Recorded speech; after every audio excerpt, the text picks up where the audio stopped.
नमस्कार दोस्तों, विनायक क्लासेस प्रयागराज के YouTube चैनल पर आप सभी का हार्दिक स्वागत है। दोस्तों, यदि आप इस वीडियो तक आ ही गए हैं तो प्लीज़ आपसे रिक्वेस्ट है कि आप इस वीडियो को पूरा कंप्लीट देख करके जाइएगा, क्योंकि दोस्तों आज की इस वीडियो में हम लोग विस्तार तरीके से चर्चा करने वाले हैं हिंदी विषय के बारे में, जो कि आपके सीटेट एग्जाम में हर बार पूछा जाता है। दोस्तों, आप में से बहुत से ऐसे बच्चे होते हैं जो हिंदी को अपनी मातृभाषा बता करके छोड़ देते हैं और उनकी तैयारी जो होती है वो कहीं ना कहीं केवल और केवल सीडीपी, मैथ और ईवीएस के सेक्शन में होती है, जबकि वो हिंदी के सेक्शन को बिल्कुल छोड़ देते हैं ये बता करके कि ये मेरी मातृभाषा है, इसमें हम 15 से प्लस क्वेश्चन बिल्कुल बड़े ही आसानी से सही कर ले जाएंगे। क्योंकि उनका ये मानना होता है कि जो गद्यांश होता है और जो आपका पद्यांश होता है, इसमें से आपका 15 क्वेश्चन पूछा जाता है और बाकी के 15 क्वेश्चन जो होते हैं वो आपके पेडालॉजी से पूछ लिए जाते हैं, जो कि आपके हिंदी विषय में होते हैं।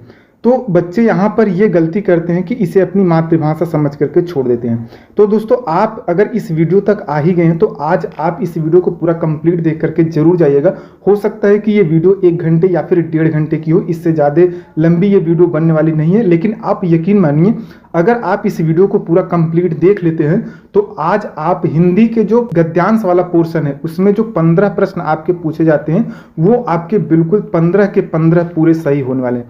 मैं ये नहीं कहूँगा कि आज आपके इसमें से 13 सही होंगे या 12 सही होंगे। मैं कह रहा हूँ कि अगर आप इस पूरी वीडियो को कंप्लीट देख लेते हैं तो आपके 15 के 15 पूरे क्वेश्चन सही होने वाले हैं। क्योंकि आज मैं आपको इस तरीके से पूरे गद्यांश वाले सेक्शन को बताने वाला हूँ कि यहाँ से आप यकीन मानिए कि आपके कोई भी प्रश्न गलत नहीं होंगे।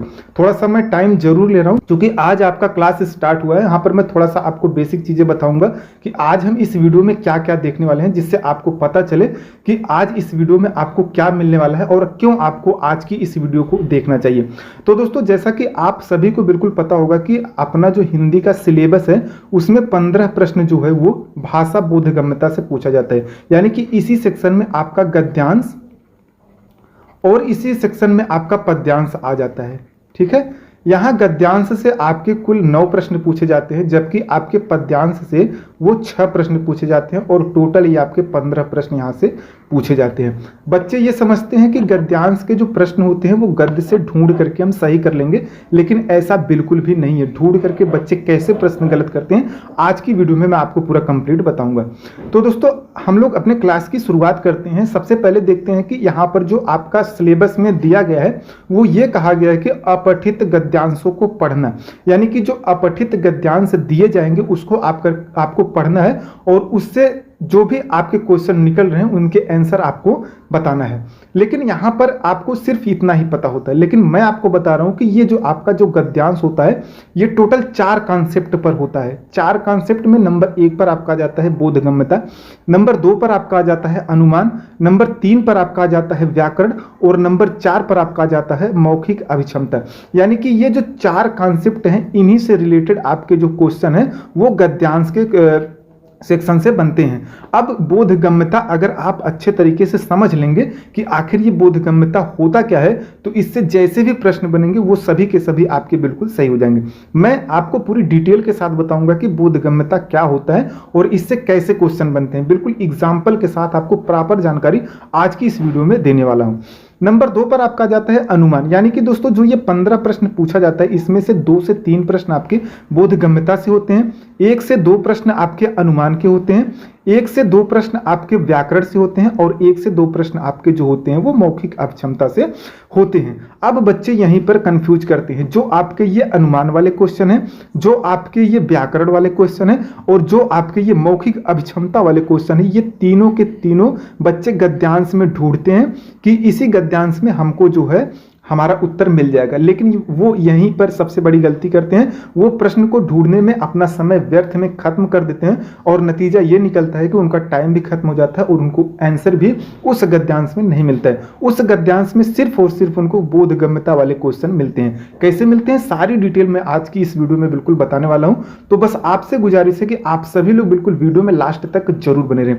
आपने यूट्यूब पर बहुत सी वीडियो देखी होगी, बहुत से आपको ज्ञान भी वीडियो में देखने को मिला होगा, लेकिन आज आप ये मान के चलो कि मैं अपना 1 से 1.5 घंटे का जो समय है वो विनायक क्लासेस प्रयागराज को दे रहा हूं। तो अगर आप विनायक क्लासेस प्रयागराज को ये 1 से 1.5 घंटे का समय दे देते हैं तो आप मुझे लास्ट में कमेंट करके बताना और लास्ट में वीडियो को लाइक करके जाना कि आपको वीडियो कैसा लगा। आप मुझे कमेंट करके बताना और अगर वीडियो आपको अच्छी नहीं लगी तो प्लीज आप मुझे ये भी फीडबैक देना कि मुझे वीडियो अच्छी नहीं लगी।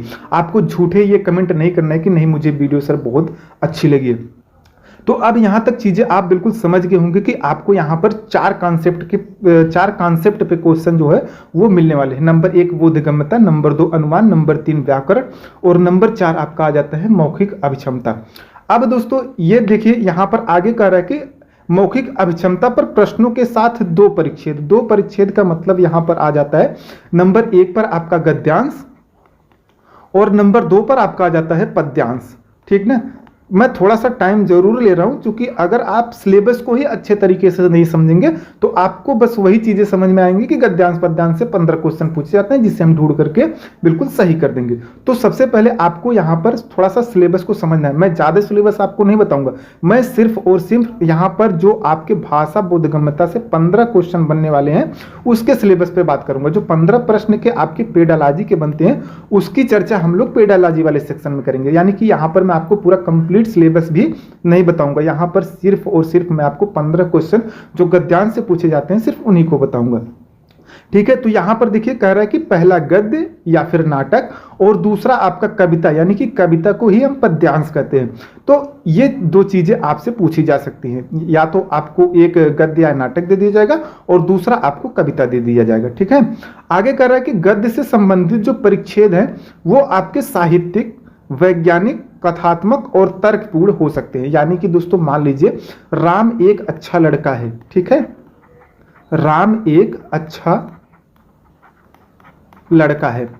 थोड़ा सा यहां पर मैं लिखने में सहूलियत नहीं महसूस कर पा रहा हूं तो आप इसको थोड़ा सा मैनेज कीजिएगा। राम एक अच्छा लड़का है, मान लीजिए ये एक आपका गद्यांश है। ठीक है, अब ये गद्यांश आपका साहित्यिक है या फिर आपका ये वैज्ञानिक है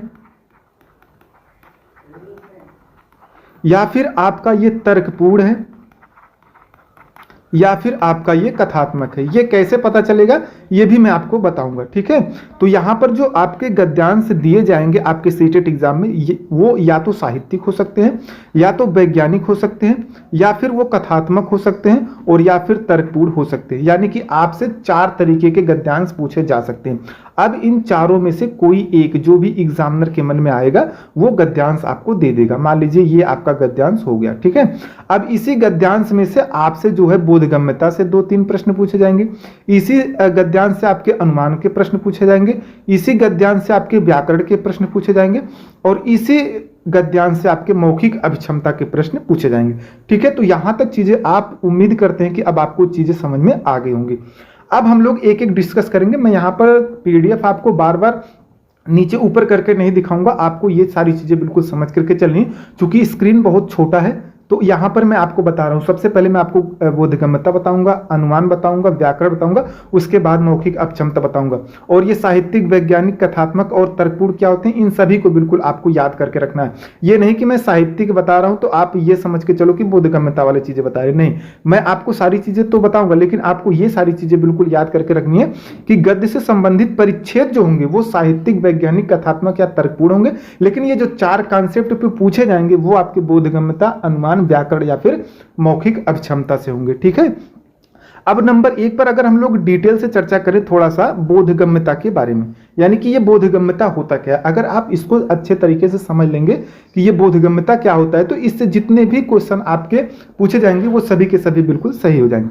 तो दोस्तों अगर हम बोधगम्यता की परिभाषा की बात करें तो देख सकते हैं कि किसी लिखित या फिर मौखिक सामग्री को पढ़ करके, ठीक है, गद्यांश को आप पढ़ रहे हैं ना, तो किसी लिखित या फिर मौखिक सामग्री को पढ़ करके अथवा सुन करके या फिर आपको वो गद्यांश कोई सुना रहा है और उसको पढ़ने या फिर सुनने के बाद आप उसके सही अर्थ को समझने की क्षमता अगर रखते हैं तो उसी को आपको बोधगम्यता कहा जाता है, उसी को बोधगम्यता हम लोग कहते हैं। यानी कि किसी भी गद्यांश को अगर आप सामान्य भाषा में समझें तो किसी भी गद्यांश को अगर आप पढ़ करके या सुन करके उससे पूछे गए अर्थ का निष्कर्ष आप उसी गद्यांश से निकाल ले रहे हैं, तो यही आपकी बोधगम्यता की जांच होती है। यानी कि आपकी बोधगम्यता वाला सेक्शन जो है आपके अंदर बहुत सही है और आप जो है उत्तर को बड़े आसानी से निकाल ले जाएंगे। अब यहाँ पर मैं थोड़ा सा आपको आसान भाषा में अगर समझाऊं, यानी कि इसके दूसरे शब्दों में अगर हम परिभाषा की बात करें तो देख सकते हैं कि बोधगम्यता जो है वो दो शब्द बोध और गम्यता से मिलकर के बना होता है, जिसमें बोध का अर्थ होता है समझ, यानी कि गद्यांश को पढ़ करके आप कितनी चीजें समझ जा रहे हैं ये चीजें बताती हैं बोधगम्यता। जबकि गम्यता का अर्थ होता है कि ग्रहण करने की क्षमता, यानी कि किसी गद्यांश को पढ़ करके आप उसके समझ को कैसे अपने अंदर विकसित करते हैं, यानी कि उसके जो अर्थ है उसको समझ करके कैसे अपने अंदर आप उसकी क्षमता को विकसित करते हैं, यही सारी चीजें आपके बोधगम्यता के अंतर्गत आती हैं। जैसे इसको एक एग्जाम्पल के माध्यम से समझेंगे कि जैसे परीक्षा में पूछे गए गद्य एवं पद्य के संदर्भ में अगर हम कहें तो किसी गद्यांश या फिर पद्यांश को पढ़ करके उसके आधार पर पूछे गए प्रश्नों का सही उत्तर देने की क्षमता ही आपकी बोधगम्यता कहलाती है।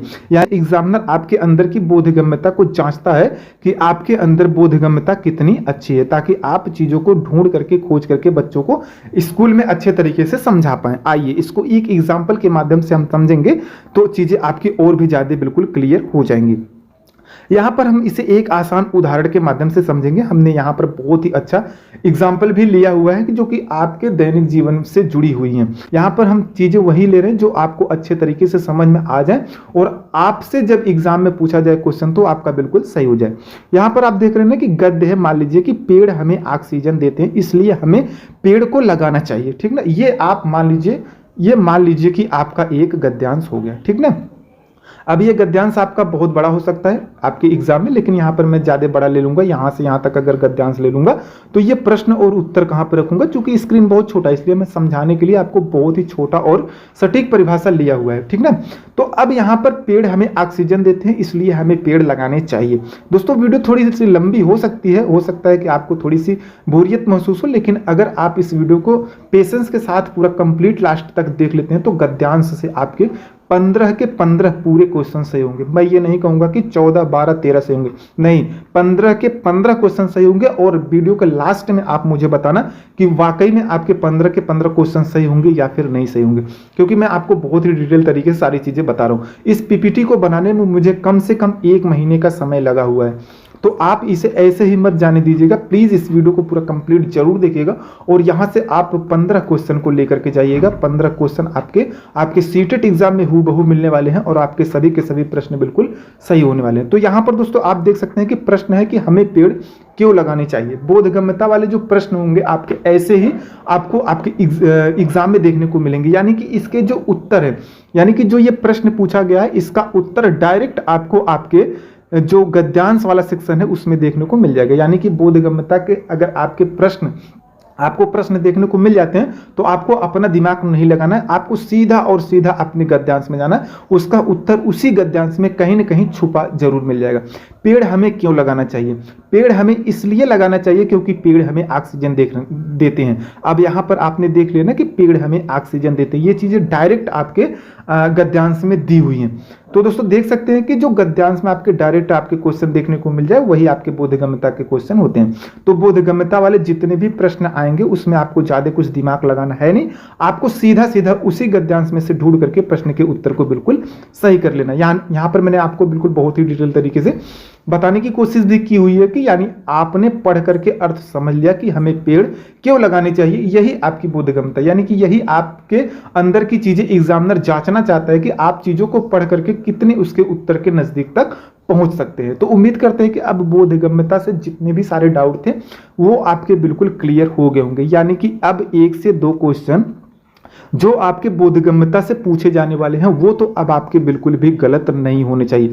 आपको यहां तक चीजें समझ में आई कि नहीं आई, तो प्लीज यहां पर एक मुझे कमेंट करके जरूर बता दीजिए कि अब आपको बोधगम्यता समझ में आया कि नहीं आया। नहीं समझ में आया तो मैं एक बार आपको फिर से बता देता हूं कि यहां पर ये जो प्रश्न पूछे जाएंगे वो आपके डायरेक्ट आपके गद्यांश में मिल जाने वाले हैं, यानी कि आपको ज्यादा दिमाग नहीं लगाना, आपको सीधा सीधा अपने गद्यांश में चले जाना है और उत्तर को वहीं से ढूंढ करके निकाल लेना है, ठीक ना। अब नंबर 2 पर आपका आ जाता है अनुमान, ठीक ना। अनुमान से कैसे क्वेश्चन बनेंगे, मैंने आपको बताया ना कि गद्यांश में आपके बोधगम्यता, अनुमान, व्याकरण और मौखिक अभिक्षमता 4 कॉन्सेप्ट पे प्रश्न पूछे जाते हैं। तो बोधगम्यता मैंने आपको बता दिया। अनुमान से कैसे प्रश्न बनेंगे, तो इसको जानने के लिए सबसे पहले हमको जानना पड़ेगा कि आखिर ये अनुमान की परिभाषा क्या होती है, ठीक ना। तो देख सकते हैं कि किसी संकेत, प्रमाण या फिर जानकारी के आधार पर किसी निष्कर्ष तक पहुंचना ही अनुमान कहलाता है। यानी कि जो आपका गद्यांश दिया रहेगा उसमें कुछ बातें आपसे ऐसी पूछी जाएंगी जिसे आपको उसमें अनुमान लगाना होगा कि ये क्या हो सकता है। जैसे इसे भी हम एक एग्जाम्पल के माध्यम से समझेंगे तो चीजें आपकी बिल्कुल क्लियर हो जाएंगी। जैसे आपने देखा कि बाहर सड़क गीली है, अब बाहर सड़क गीली है तो हो सकता है आप अनुमान यही लगाएंगे कि हो सकता है कि बारिश हुई हो, ठीक ना। हो सकता है कि बारिश हुई है। आपने सिर्फ रोड पर देखा कि रोड पर पानी है, यानी कि सड़क पर पानी है, सड़क गीला है, तो आपने अनुमान क्या लगा लिया कि हो सकता है कि बारिश हुई है। लेकिन वहीं पर मान लीजिए कि ये आपका सड़क है और ये केवल सड़क गीला हुआ है, इसके आसपास का जो क्षेत्र है वो गीला नहीं हुआ है, तो आप ये भी अनुमान लगा सकते हैं कि हो सकता है कि पानी से भरा कोई टैंकर जा रहा हो और वो कहीं से लीक कर रहा हो, या फिर उसका जो नल है वो खुला हुआ हो, जिस वजह से वो पानी गिरता हुआ गया हो और सड़क जो है वो गीली हो गई हो। तो यहाँ पर कहीं ना कहीं आपकी जैसी क्षमता रहेगी सोचने की, उसी तरीके का आप अनुमान लगाएंगे। और एग्जामिनर यही चाहता है कि यही आपके अंदर जांचना चाहता है कि आपके अंदर कितनी समझ है अनुमान लगाने की, ठीक है। तो अनुमान से इस तरीके के क्वेश्चन बनेंगे।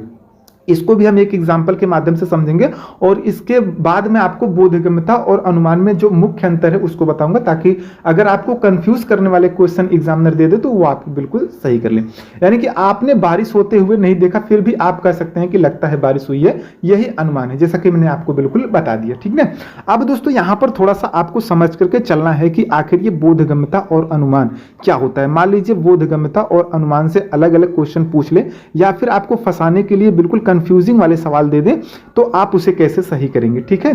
तो यहां पर थोड़ा सा हम चर्चा करेंगे कि बोधगम्यता और अनुमान में अंतर क्या है। यहां पर आप एक गद्य के माध्यम से समझेंगे तो चीजें आपकी और भी ज्यादा क्लियर हो जाएंगी। जैसे विनायक रोज समय पर स्कूल जाता है, वह घर आकर के अपना गृह कार्य पूरा करता है और फिर अगले दिन पढ़ाई करता है, इसलिए उसके जो शिक्षक हैं उसकी हमेशा प्रशंसा करते हैं।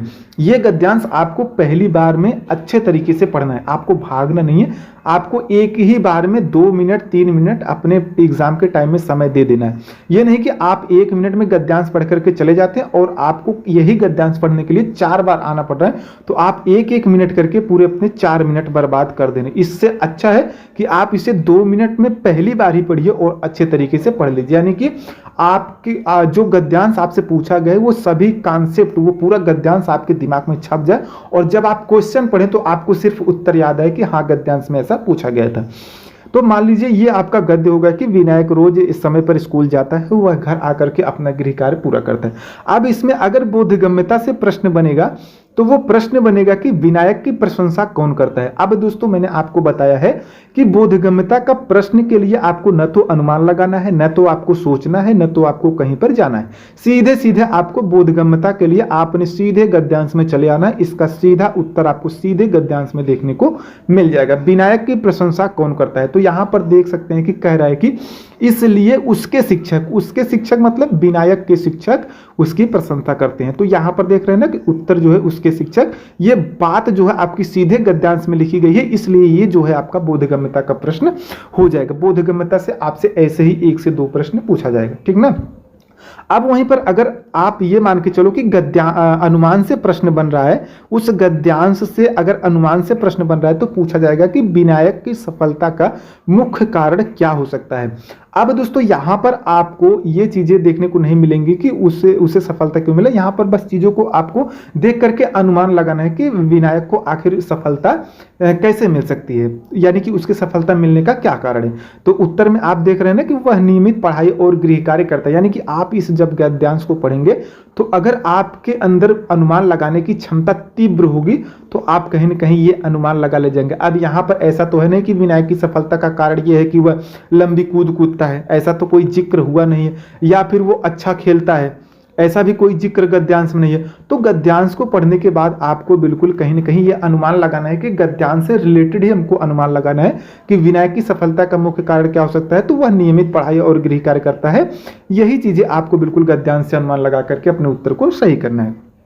यहाँ पर मैंने आपको एक की पॉइंट देने की कोशिश की हुई है, जो कि नोट के अंतर्गत आप इसको लिख सकते हैं कि विनायक यहाँ सफल है। यह बात आप देख सकते हैं कि सीधे नहीं लिखी गई, लेकिन उसके नियमित अध्ययन और शिक्षक की प्रशंसा से यह अनुमान लगाया जा सकता है कि वह बहुत ही मेहनती और सफल विद्यार्थी है। तो दोस्तों उम्मीद करते हैं कि अब आपको बोधगम्यता और अनुमान में कोई भी डाउट नहीं बचा होगा, और यहां से आप यकीन मानिए कि बोधगम्यता और अनुमान को मिला करके आपके गद्यांश से कम आपके 5 प्रश्न पूछे जाते हैं, ठीक ना। 3 प्रश्न आपके कभी कभी बोधगम्यता से और 2 प्रश्न आपके अनुमान से, कभी कभी 3 प्रश्न अनुमान से, 2 प्रश्न बोधगम्यता से पूछे जाते हैं। तो ये 5 प्रश्न आपके बिल्कुल कंफर्म हो गए, यानी कि अनुमान से अगर आपके प्रश्न पूछते हैं तो आपको डायरेक्ट इसमें जाके नहीं ढूंढना, इसके आधार पर आपको अनुमान लगाना है। और अगर बोधगम्यता से प्रश्न पूछता है तो आपको सीधे सीधे यहाँ पर इसके गद्यांश में जाकर के चीजों को देखना है। मैं बार बार आपको एक ही चीज क्यों बता रहा हूं कि ये आपके दिमाग में बिल्कुल छप जाए। जब आप, ये दिमाग की एक आदत होती है, जब आप किसी भी बात को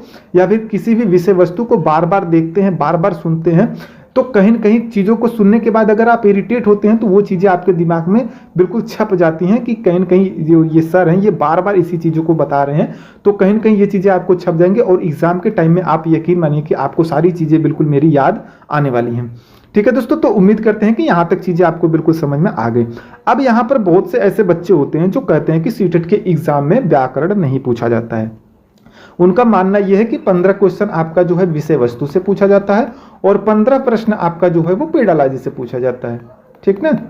यानी कि अधिगम अर्जन, ये सारी चीजें जो होती हैं वो आपकी पेडालॉजी में आ जाती हैं। अब जो बच्चे ये मानते हैं कि सीटेट में व्याकरण नहीं पूछा जाता है, तो मैं उनको बता दूं कि उनके जो गद्यांश का सेक्शन होता है उसी में 1 से 2 प्रश्न जो है आपका वो व्याकरण से पूछ लिया जाता है। और जो बच्चे ऐसा सोच के जाते हैं उनको वो तुरंत जा करके, मैं जैसे मान लीजिए एक प्रश्न है कि सुंदर लड़का, अब ये गद्यांश में कहीं सुंदर लड़का प्रयोग हुआ है और पूछ लेगा कि शब्द जो गद्यांश में सुंदर शब्द प्रयोग हुआ है ये क्या है, तो ये एक विशेषण है। अब आप मुझे ये बताओ कि विशेषण ये शब्द आपको कहीं पर भी गद्यांश में देखने को मिलेगा? नहीं मिलेगा।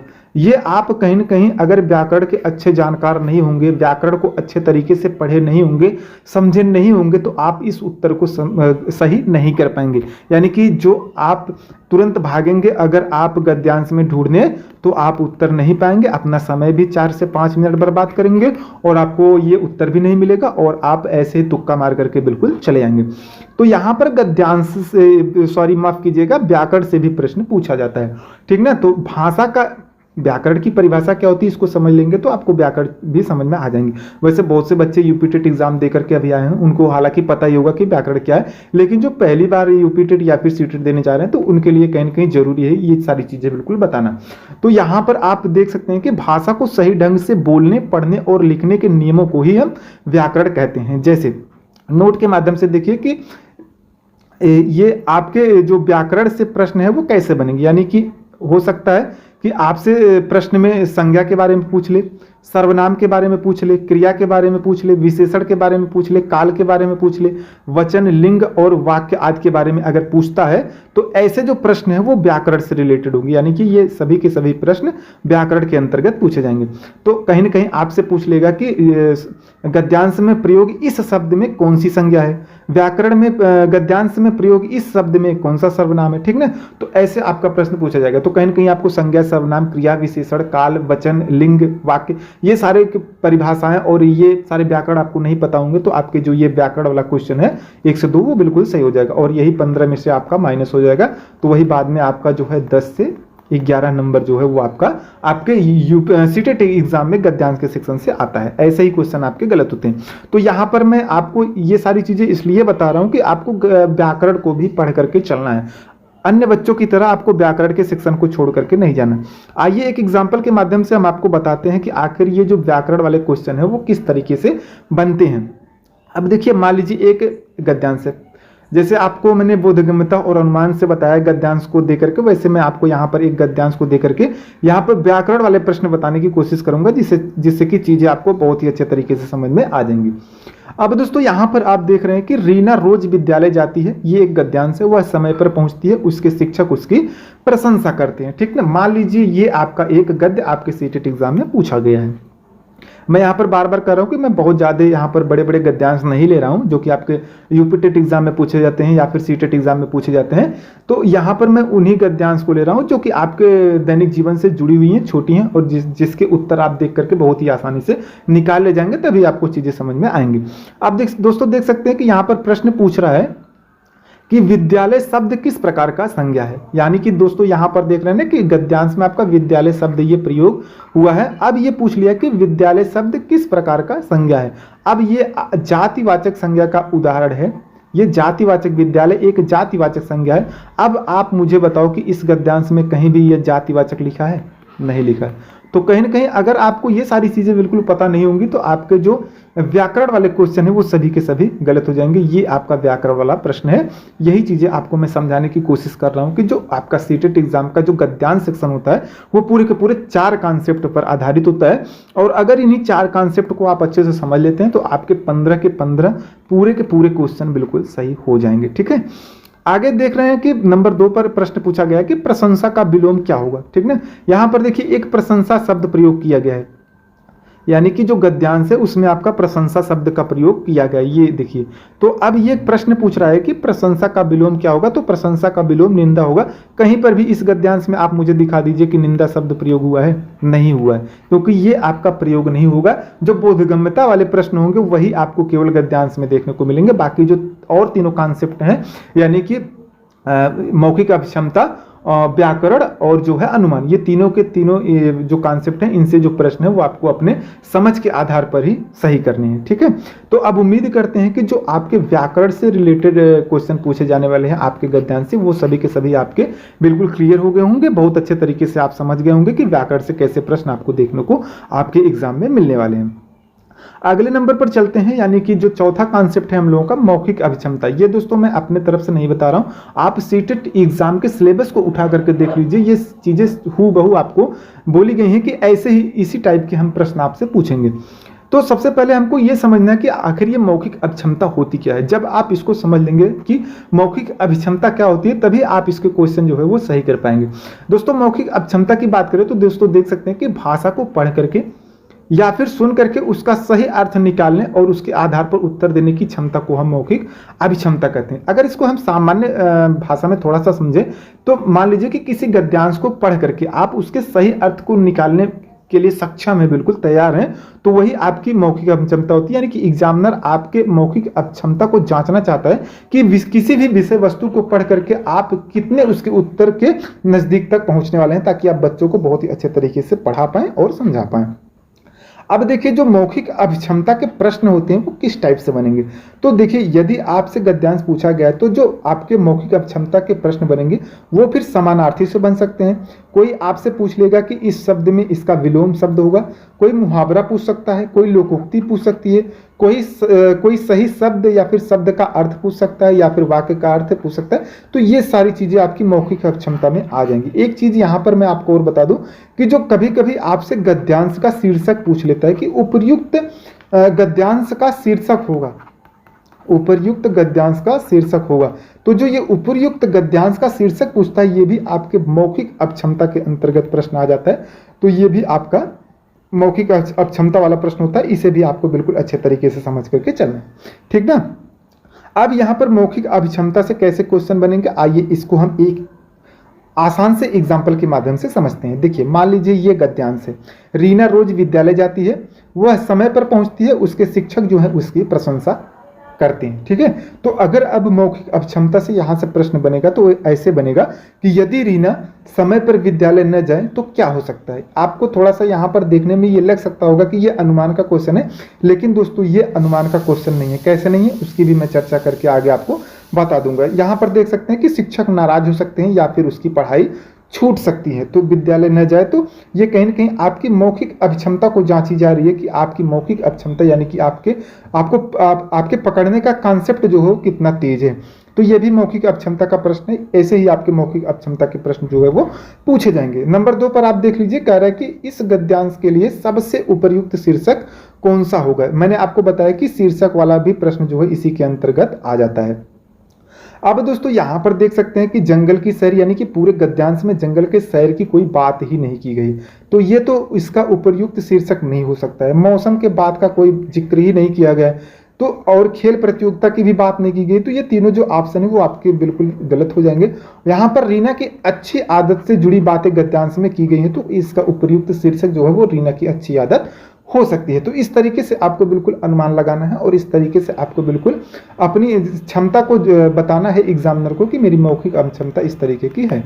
ठीक है, अनुमान को मैंने आपको बता दिया कि अनुमान में सीधे सीधे आपको अनुमान लगाना है और मौखिक अभिक्षमता में आपको भाषा को समझ करके सही उत्तर देने की क्षमता है आपकी जांची जाती है, यानी कि भाषा को समझ करके सही उत्तर देने की क्षमता जांचना ही मौखिक अक्षमता कहलाता है। शीर्षक, सही वाक्य, अर्थ, तर्क, भाषा का सही प्रयोग, ये सारी चीजें आपकी मौखिक अक्षमता के अंतर्गत आ जाती हैं। और अगर हम लोग व्याकरण और मौखिक अक्षमता में अंतर की बात करें तो भाषा के नियम जो है वो व्याकरण पूछता है, संज्ञा, सर्वनाम, काल, वचन आदि ये पूछता है, और जबकि मौखिक अक्षमता आपका ये पूछता है। तो मैंने आपको बहुत ही डिटेल तरीके से सारी चीजें बिल्कुल बताने की कोशिश की, यानी कि दोस्तों ये जो चारों कॉन्सेप्ट थे, बोधगम्यता ये आपका नंबर 1 पर था, नंबर 2 पर आपका था अनुमान, नंबर 3 पर आप था व्याकरण, और नंबर 4 पर आपका था मौखिक अभिक्षमता। तो मैंने आपको बहुत ही डिटेल तरीके से ये सारी चीजें बिल्कुल बताने की कोशिश की हुई है कि यहाँ पर ये चारों के प्रश्न कैसे बनेंगे। ठीक ना, अब ये जिनको चारों कॉन्सेप्ट बिल्कुल क्लियर हो गए होंगे उनके सारे के सारे प्रश्न जो है वो, यानी कि जो 15 के 15 क्वेश्चन है वो सभी के सभी बिल्कुल सही हो जाएंगे। अब दोस्तों यहाँ पर मैं आपको बिल्कुल बता दूं कि देखिए आपके जो वो सिलेबस है उसमें क्या कहा गया है। देखिए थोड़ा सा समझिए, थोड़ा सा मैं आपका टाइम फिर लूंगा, लेकिन यहाँ पर चीज़ों को मैं आपको ऐसे बताऊंगा कि आपके सीटेट एग्जाम में जो ये 15 क्वेश्चन है, यानी कि आज की इस वीडियो को देखने के बाद 1-2 नहीं आपको पूरे 15 के 15 प्रश्न मिलने वाले हैं। तो मैंने आपको बता दिया कि जो गद्यांश आपका पूछा जाएगा वो 4 कॉन्सेप्ट पे होगा, बोधगम्यता, अनुमान, व्याकरण और मौखिक अभिक्षमता। ठीक ना, तो ये चारों के प्रश्न कैसे बनेंगे ये मैंने आपको बिल्कुल बता दिया। अब यहां पर देखिए कह रहा है कि गद्य से संबंधित जो परिच्छेद होगा वो या तो साहित्यिक होगा, या तो वैज्ञानिक होगा, या तो कथात्मक होगा, या फिर तर्कपूर्ण होगा। यानी कि दोस्तों आपको 4 गद्य नहीं दिया जाएगा, आपको सिर्फ और सिर्फ 1 गद्य दिया जाएगा। अब वो गद्य या तो तर्कपूर्ण हो सकता है, या तो कथात्मक हो सकता है, या तो वैज्ञानिक हो सकता है, या फिर साहित्यिक हो सकता है। लेकिन अगर मान लीजिए आपके सीटेट एग्जाम में तर्कपूर्ण से कोई गद्यांश दे दिया, अब इस तर्कपूर्ण में ये चारों प्रश्न पूछे जाएंगे। अब इसमें ऐसा नहीं है कि केवल एक ही बोधगम्यता से ही आपका प्रश्न पूछ लिया जाएगा, या फिर अनुमान से पूछ लिया जाएगा, या फिर व्याकरण से पूछ लिया जाएगा, या फिर मौखिक अक्षमता से पूछ लिया जाएगा। इसमें मान लीजिए तर्कपूर्ण का एक आपको गद्यांश दे दिया गया, या फिर आपको कथात्मक का एक गद्यांश दे दिया गया, तो इसमें 1-1, 2-2 करके सभी सेक्शन से आपके प्रश्न पूछे जाएंगे। तो ये चीजें आपकी बिल्कुल क्लियर हुई कि प्रश्न आपसे कैसे बनेंगे, यानी कि गद्यांश आपका कैसा होगा। ये चीजें अगर आपको समझ में आ गई तो आप 15 नंबर बिल्कुल फ्री में लेकर जाने वाले हैं आज की इस वीडियो से। अब दोस्तों यहां पर अगर मान लीजिए वो साहित्यिक गद्यांश हमको देता है, एग्जामिनर हमको साहित्यिक गद्यांश देता है, तो साहित्यिक गद्यांश क्या क्या होते हैं। जैसे किसी कहानी का टुकड़ा दे दिया, किसी निबंध का टुकड़ा दे दिया, कोई स्मरण का टुकड़ा दे दिया, या फिर कोई यात्रा वृत्तांत है उसका कोई टुकड़ा दे करके आपको यहाँ पर गद्यांश दे करके ये चारों टाइप के क्वेश्चन आपसे पूछ लेगा। अगर मान लीजिए वैज्ञानिक तथ्य पर आपसे जो है गद्यांश देता है, तो इसमें किसी विज्ञान की कोई जो तकनीक से संबंधित जानकारी हो तो उससे बारे में आपको गद्यांश दे करके पूछ लेगा। जैसे कि मान लीजिए मानव शरीर हो गया, मानव शरीर से जुड़ा कोई गद्यांश आपको दे दिया और उससे पूछ लिया कि मानव शरीर में कितनी हड्डियां होती हैं, मानव शरीर की सबसे छोटी ग्रंथि कौन सी होती है, सबसे बड़ी कौन सी होती है, ये सारी चीजें आपकी वैज्ञानिक के अंतर्गत आ जाएंगी। नंबर 3 पर आपका आ जाता है कथात्मक, यानी कि अगर कथात्मक से रिलेटेड गद्यांश आपको देगा तो वो आपको किसी घटना को उठा करके दे देगा, किसी व्यक्ति या फिर किसी अनुभव के वर्णन को उठा करके आपको दे देगा। जबकि अगर हम लोग बात करें तर्कपूर्ण, यानी कि तर्कपूर्ण से जुड़ा अगर कोई आपको गद्यांश देता है तो किसी विषय के पक्ष या फिर विपक्ष में तर्क प्रस्तुत करने वाला जो गद्यांश है वो आपको दे देगा और उसमें तर्क वितर्क करने की क्षमता आपके अंदर जांची जाएगी। अभी आपको चीजें समझ में नहीं आई तो मैं आपको यहाँ पर बिल्कुल बता दे रहा हूँ चारों के मुख्य उद्देश्य क्या है, इसकी आप पहचान कैसे कर सकते हैं और इसका उदाहरण क्या है, तो आपको चीजें बहुत ज्यादा क्लियर हो जाएंगी। जैसे मान लीजिए आपको साहित्यिक से जुड़ा कोई गद्यांश दे दिया, तो साहित्यिक से जो गद्यांश आपको दिया गया तो उसका मुख्य उद्देश्य ये होगा कि उसमें आपको भाव देखने को मिल जाएगा, यानी कि उसके भाव से जुड़ा प्रश्न आपको देखने को मिल जाएगा। कल्पना, सौंदर्य और संवेदना व्यक्त करने वाला जो वो गद्यांश होगा, इसका मुख्य उद्देश्य यही होगा। अब इसकी पहचान आप कैसे करेंगे, तो इसकी भाषा जो होगी, यानी कि इस गद्यांश की जो भाषा होगी वो कहीं ना कहीं कलात्मक होगी या फिर उसमें उपमा अलंकार का प्रयोग किया गया होगा। अब जैसे ये किस टाइप का हो सकता है, तो ये किसी कविता का अंश हो सकता है, कहानी का भावपूर्ण भाग हो सकता है और निबंध हो सकता है या फिर स्मरण हो सकता है। इसी में आप देख सकते हैं कि प्रकृति और भावनाएं, किसी के चरित्र चित्रण से संबंधित गद्यांश आपको दे सकता है। तो ये सारी चीजें आपको जो है साहित्यिक में देखने को मिल जाएंगे, तो आप समझ जाएंगे कि ये साहित्यिक का उदाहरण है। और अगर मान लीजिए आपको कोई ऐसा गद्य आपके एग्जाम में देखने को मिल जाए जिसमें किसी तथ्य या फिर वैज्ञानिक जानकारी, किसी तथ्य और वैज्ञानिक जानकारी आपको मिल रही है, तो ये जो आपके वैज्ञानिक के अंतर्गत आ जाएंगे। अब इसमें जो है कोई आपको परिभाषा देखने को मिल सकती है, कोई सिद्धांत देखने को मिल सकता है, कोई कारण देखने को मिल सकता है, आंकड़े देखने को मिल सकते हैं। तो ये सारी चीजें जो है आपको वो वैज्ञानिक के सेक्शन में देखने को मिल जाएंगी। इसकी पहचान आप कैसे करोगे, तो इसकी पहचान जैसे मान लीजिए प्रकाश संश्लेषण के बारे में पूछ लिया, जल चक्र क्या होता है, मानव शरीर जैसा कि मैंने आपको बता ही दिया, अंतरिक्ष क्या होता है, तो ये सारी चीजों के बारे में अगर आपको गद्यांश दे रहा है तो आपको बिल्कुल समझ के चलना है कि ये जो गद्यांश है वो वैज्ञानिक का बिल्कुल उदाहरण है। ठीक ना। अगले नंबर पर आपका आ जाता है कथात्मक, यानी कि किसी घटना का अनुभव या अनुभव को क्रमवार बताना। यानी कि आप मान लीजिए आपके साथ कोई घटना हो गई है किसी भी समय, ये घटना आपकी 4 साल पहले, 5 साल पहले, 6 साल पहले आपके साथ मान लीजिए कोई घटना घटित हुई है और आप उसको बिल्कुल हूबहू बिल्कुल क्रमवार एक सिस्टम से किसी को बता रहे हैं, तो वही आपकी जो है वो कथात्मक के अंतर्गत आ जाती है। यानी कि किसी घटना को आप जो है वो क्रमवार बता रहे हैं, कौन कब कहाँ क्या हुआ फिर क्या हुआ, ये सारी चीजें इसकी पहचान होती हैं। और इसमें आपका जैसे कोई यात्रा का वर्णन होगा, कोई आपके साथ दुर्घटना घटी हो, किसी दिन की घटना आप किसी को बता रहे हैं, ठीक है, अपने दोस्तों को बता रहे हैं, किसी आत्मकथा का अंश आप बता रहे हैं, तो ये सारी चीजें आपकी कथात्मक में आ जाती हैं। अगले नंबर पर आपका आ जाता है तर्कपूर्ण, यानी कि किसी विचार को तर्क दे करके आप सिद्ध करना चाहते हैं, तो वो सारी चीजें बिल्कुल तर्कपूर्ण के अंतर्गत आ जाती हैं। इससे किसी पक्ष विपक्ष कारण प्रमाण निष्कर्ष, ये सारी चीजें जो है आपकी जो है अगर इससे रिलेटेड आपको गद्यांश देखने को मिलता है तो वो सभी के सभी तर्कपूर्ण में आ जाते हैं। अब इसके जो एग्जाम्पल होंगे वो क्या होंगे, जैसे ऑनलाइन शिक्षा अच्छी है या फिर नहीं है, वृक्षारोपण क्यों करना चाहिए, क्यों आवश्यक है, ये इन सब चीजों से रिलेटेड अगर आपको गद्यांश देखने को मिलते हैं तो आप तुरंत समझ जाइए कि ये तर्कपूर्ण के एग्जाम्पल हैं। ठीक ना। अब दोस्तों यहाँ पर मैं एक एक करके आपको पूरा गद्यांश बताऊंगा और उनसे बोधगम्यता से प्रश्न कैसे बनेंगे। यानी कि आपको मैंने बता दिया कि बोधगम्यता, अनुमान, व्याकरण और मौखिक अक्षमता, ये 4 प्रश्न पूछे जाते हैं। और दूसरा मैंने आपको बता दिया कि आपके सीटेट के एग्जाम में 4 टाइप के जो गद्यांश है वो पूछे जा सकते हैं। नंबर 1 साहित्यिक, नंबर 2 आपका हो जाएगा वैज्ञानिक, और नंबर 3 पर आपका आ जाएगा कथात्मक, और नंबर 4 पर आपका आ जाएगा तर्कपूर्ण। ठीक ना। ये 4 में से कोई एक गद्यांश आपको आपके एग्जाम में देखने को मिलेगा। तो यहां पर मैं सबसे पहले आपको बताऊंगा अपठित गद्यांश। ऐसे ही क्वेश्चन आपको आपके सीटेट एग्जाम में देखने को मिलेगा जो कि साहित्यिक से होगा, तो कैसा होगा, और इससे आपके कुल 9 प्रश्न पूछे जाएंगे। यानी कि आपको पता है कि कुल गद्यांश पद्यांश से 15 क्वेश्चन पूछे जाते हैं, तो यहां पर आपको 9 प्रश्न जो है आपके गद्यांश से देखने को मिल जाएंगे, बच्चे के 6 प्रश्न जो है वो आपको पद्यांश से देखने को मिल जाएंगे। ठीक ना।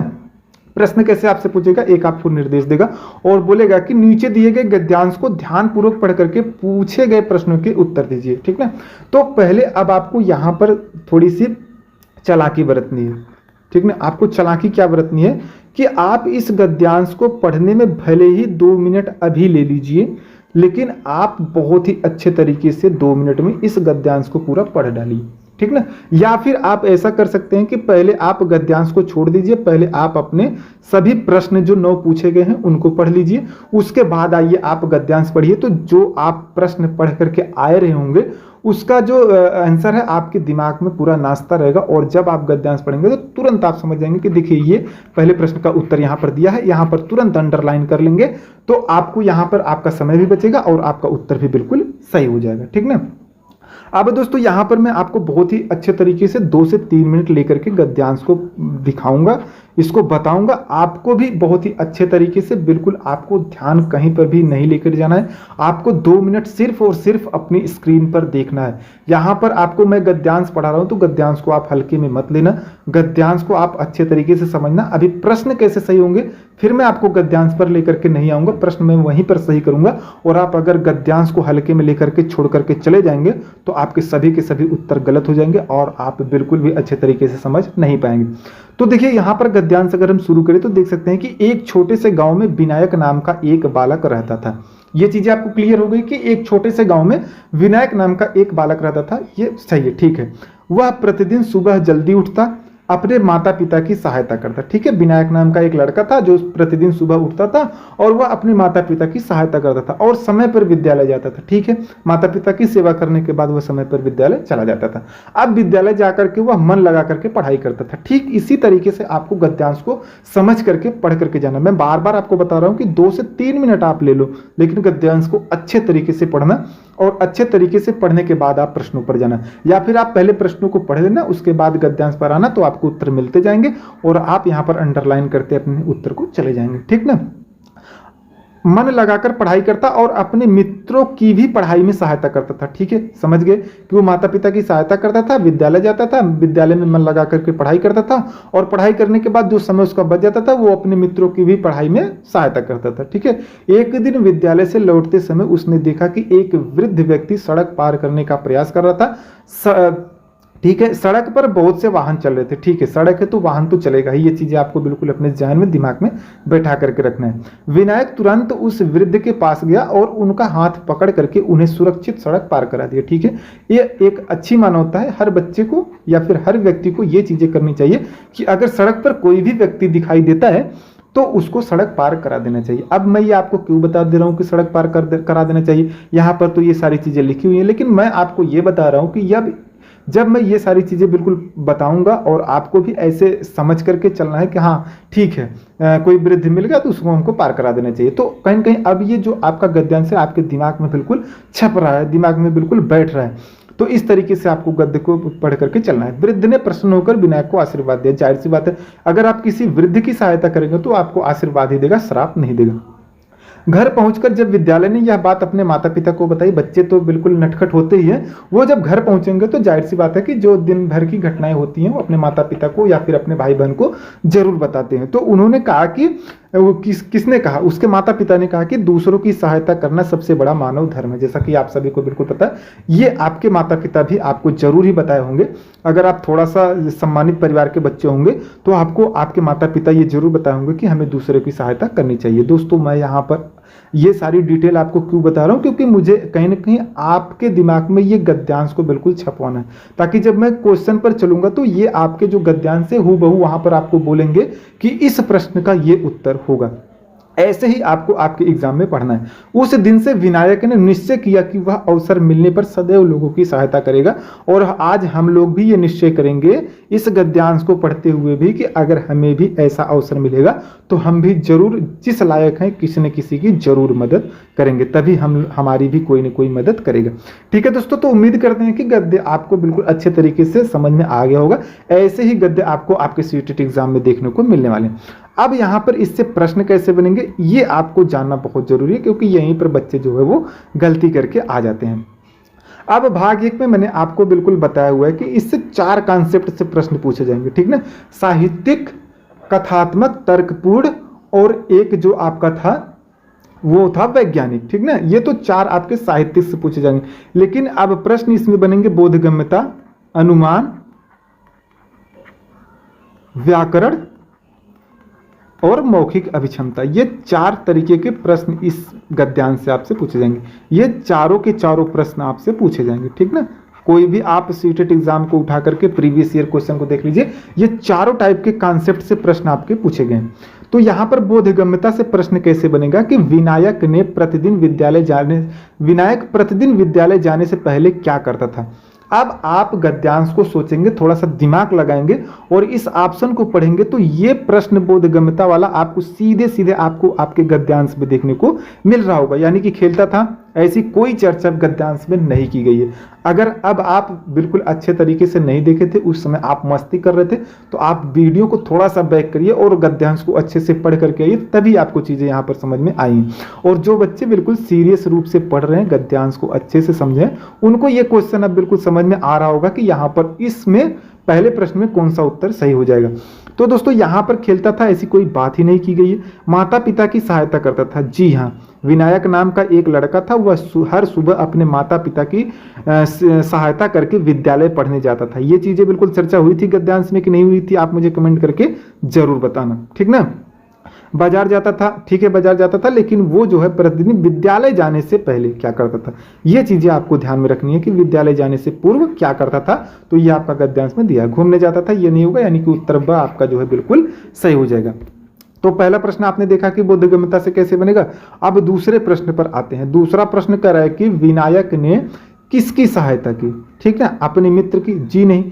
गद्यांश आप पढ़े होंगे तो आपको बिल्कुल पता होगा कि अपने मित्र की सहायता नहीं की, हाँ, वह अपने मित्र के साथ पढ़ाई करता था, पढ़ाई करने में उसकी सहायता करता था। लेकिन यहाँ पर किसकी सहायता की ये पूछा जा रहा है, ये नहीं पूछा जा रहा है कि पढ़ाई करने में किसकी मदद करता था, ठीक ना। तो ये चीजें बिल्कुल आपको, क्वेश्चन कैसा पूछा जा रहा है, ये चीजें आपको ध्यान में रखनी। एक वृद्ध व्यक्ति की, जी हाँ, आपने गद्यांश को अच्छे से पढ़ा होगा तो आपको समझ में आया होगा कि एक वृद्ध व्यक्ति की वो सहायता करता है। शिक्षक की, दुकानदार की, ये नहीं होगा, ये आपका नहीं पूछा गया। उत्तर भी आपका इसमें बिल्कुल सही हो जाएगा। तो दोस्तों देख सकते हैं कि 2 प्रश्न जो ये थे, ये आपके बोधगम्यता से थे, यानी कि इसके जो दोनों प्रश्न थे ये सीधे सीधे आपको आपके गद्यांश में देखने को मिल जाएंगे। तो आपको इसमें ज़्यादा कुछ दिमाग लगाना है नहीं, बोधगम्यता वाले प्रश्न को सीधे सीधे आपको अपने गद्यांश में ढूंढ लेना है, ठीक ना। नंबर 2 पर आपका आ जाता है अनुमान से रिलेटेड क्वेश्चन, ठीक ना। नंबर बी पर अनुमान से कैसे प्रश्न बनेगा गद्यांश से, आइए उसके बारे में हम लोग विस्तार तरीके से देखते हैं। अब यहाँ पर अनुमान से प्रश्न बनेगा कि विनायक के व्यवहार से यह अनुमान लगाया जा सकता है कि वह केवल अपनी पढ़ाई की चिंता करता था, दूसरों के प्रति संवेदनशील था, किसी से बात नहीं करता था, बहुत क्रोधी था। तो अब आप मुझे ये बताओ कि गद्यांश में आपको क्या देखने को मिला था, यानी कि गद्यांश किस तरीके का था। विनायक गद्यांश को पढ़ने के बाद आपको ये अंदाजा तो ये लग गया होगा कि विनायक जो है वो बहुत अच्छा लड़का था, क्योंकि वो रोज सुबह उठता था, अपने माता पिता की सेवा करता था, उनकी सहायता करता था, उसके बाद वह विद्यालय जाता था। तो उसका व्यवहार कहीं न कहीं बहुत अच्छा था, तभी ने वह अपने माता पिता की सहायता करता था। तो यहाँ पर आप देख सकते हैं कि वो सहायता करता था, लेकिन ऐसा अच्छा था ऐसा कोई बात यहाँ पर नहीं किया गया था। उसी गद्यांश में आपको ये भी देखने को मिला होगा कि वह जो है एक वृद्ध व्यक्ति की सहायता करता है उस सड़क को पार कराने में, ठीक ना। सड़क को पार कराने में वह वृद्ध की सहायता करता था। तो कहीं ना कहीं इससे आप ये अनुमान लगा सकते हैं कि वह बहुत ही संवेदनशील था, ठीक ना। विनायक जो है वो बहुत ही संवेदनशील था। तो यहाँ पर केवल, ये तो शब्द केवल मिल गया तो इसको तो काटना ही है। पढ़ाई की चिंता करता था, ऐसी कोई बात नहीं है। किसी से बात नहीं करता था, नहीं, उसके अंदर ईगो नहीं था, वो बहुत ही हेल्पफुल नेचर का बच्चा था। बहुत क्रोधी था, ऐसा भी नहीं है। अगर वो क्रोधी होता तो वो किसी की सहायता नहीं करता। तो यहाँ पर जो आपका ऑप्शन है वो बिल्कुल सही हो जाएगा कि वह दूसरों के प्रति जो है वो संवेदनशील था, ठीक ना। तो इस तरीके से आपको अनुमान लगा करके अनुमान वाले क्वेश्चन को बिल्कुल सही करना है।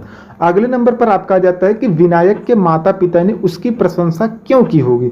ये भी आपको अनुमान लगाना है कि विनायक के माता पिता ने। अब आपको इस गद्यांश के माध्यम से ही अनुमान लगाना है, यहाँ पर अपने मन से बिल्कुल भी नहीं चलना है।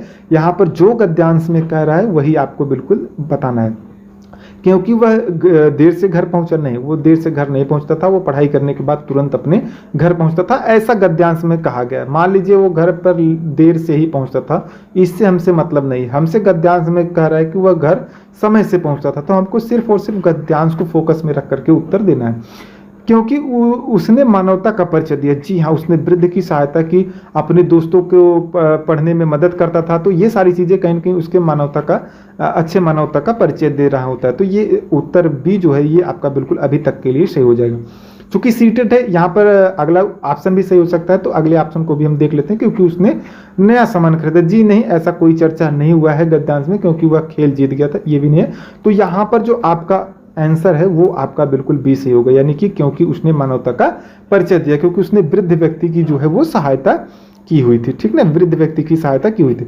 तो इस तरीके से अनुमान से क्वेश्चन आपका जो आपके सीटेट एग्जाम में बनने वाला है। तो अगर ये सारी चीजें बिल्कुल आप अच्छे तरीके से समझे रहेंगे तो आपके जो क्वेश्चन है वो एक भी गलत होने वाले नहीं है, यानी कि आप 15 में से पूरे 15 क्वेश्चन सही करने वाले हैं। यहाँ तक की वीडियो आपको कैसी लग रही है, प्लीज यदि आप यहाँ इस वीडियो तक, यहाँ पर इस सेक्शन तक आप आ गए हैं देखते देखते, तो आप प्लीज मुझे कमेंट करके जरूर बताना। आपका एक कमेंट मुझे बहुत ही मोटिवेट करेगा अगली वीडियो बनाने के लिए।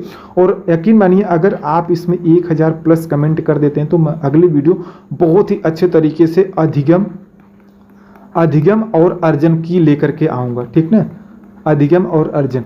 हालांकि इस वीडियो इस टॉपिक को आपकी जो अमिता मैम है वो आपकी बहुत ही अच्छे तरीके से सीडीपी के सेक्शन में बताई होंगी, लेकिन अमिता मैम आपको सीडीपी के सेक्शन में मनोविज्ञान के संदर्भ में बताई होंगी, मनोविज्ञान के संदर्भ में। इसका हिंदी भाषा के जीवन में क्या उपयोग है, यानी कि हिंदी भाषा के संदर्भ में हम अधिगम और अर्जन की क्या परिभाषा मानेंगे, ये बहुत ही अच्छे तरीके से समझ लेना जरूरी है।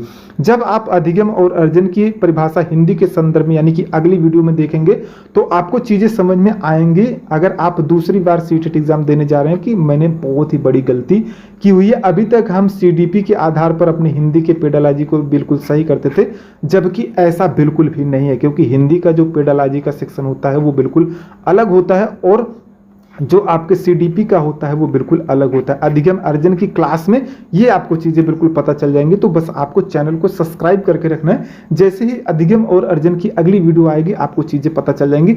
ऐसे ही उस वीडियो को मैं बहुत ही डिटेल तरीके से बताऊंगा, यानी कि अधिगम और अर्जन को इतने डिटेल तरीके से बताऊंगा और हिंदी के परिप्रेक्ष्य में बताऊंगा, तो आपको वहां से भी जितने सारे क्वेश्चन बनने वाले हैं वो सभी के सभी बिल्कुल सही हो जाएंगे। अब यहाँ पर मैं आपका ज़्यादा टाइम लूंगा नहीं दोस्तों, यहाँ पर मैं आपको बता दूं कि व्याकरण से जो प्रश्न है वो कैसे पूछे जाएंगे। यानी कि आपने देख लिया कि बोधगम्यता से पर कैसे प्रश्न बनेंगे, बोधगम्यता से, अनुमान से कैसे प्रश्न बनेंगे। अब आपका नंबर आ गया है कि व्याकरण से कैसे क्वेश्चन बनेंगे।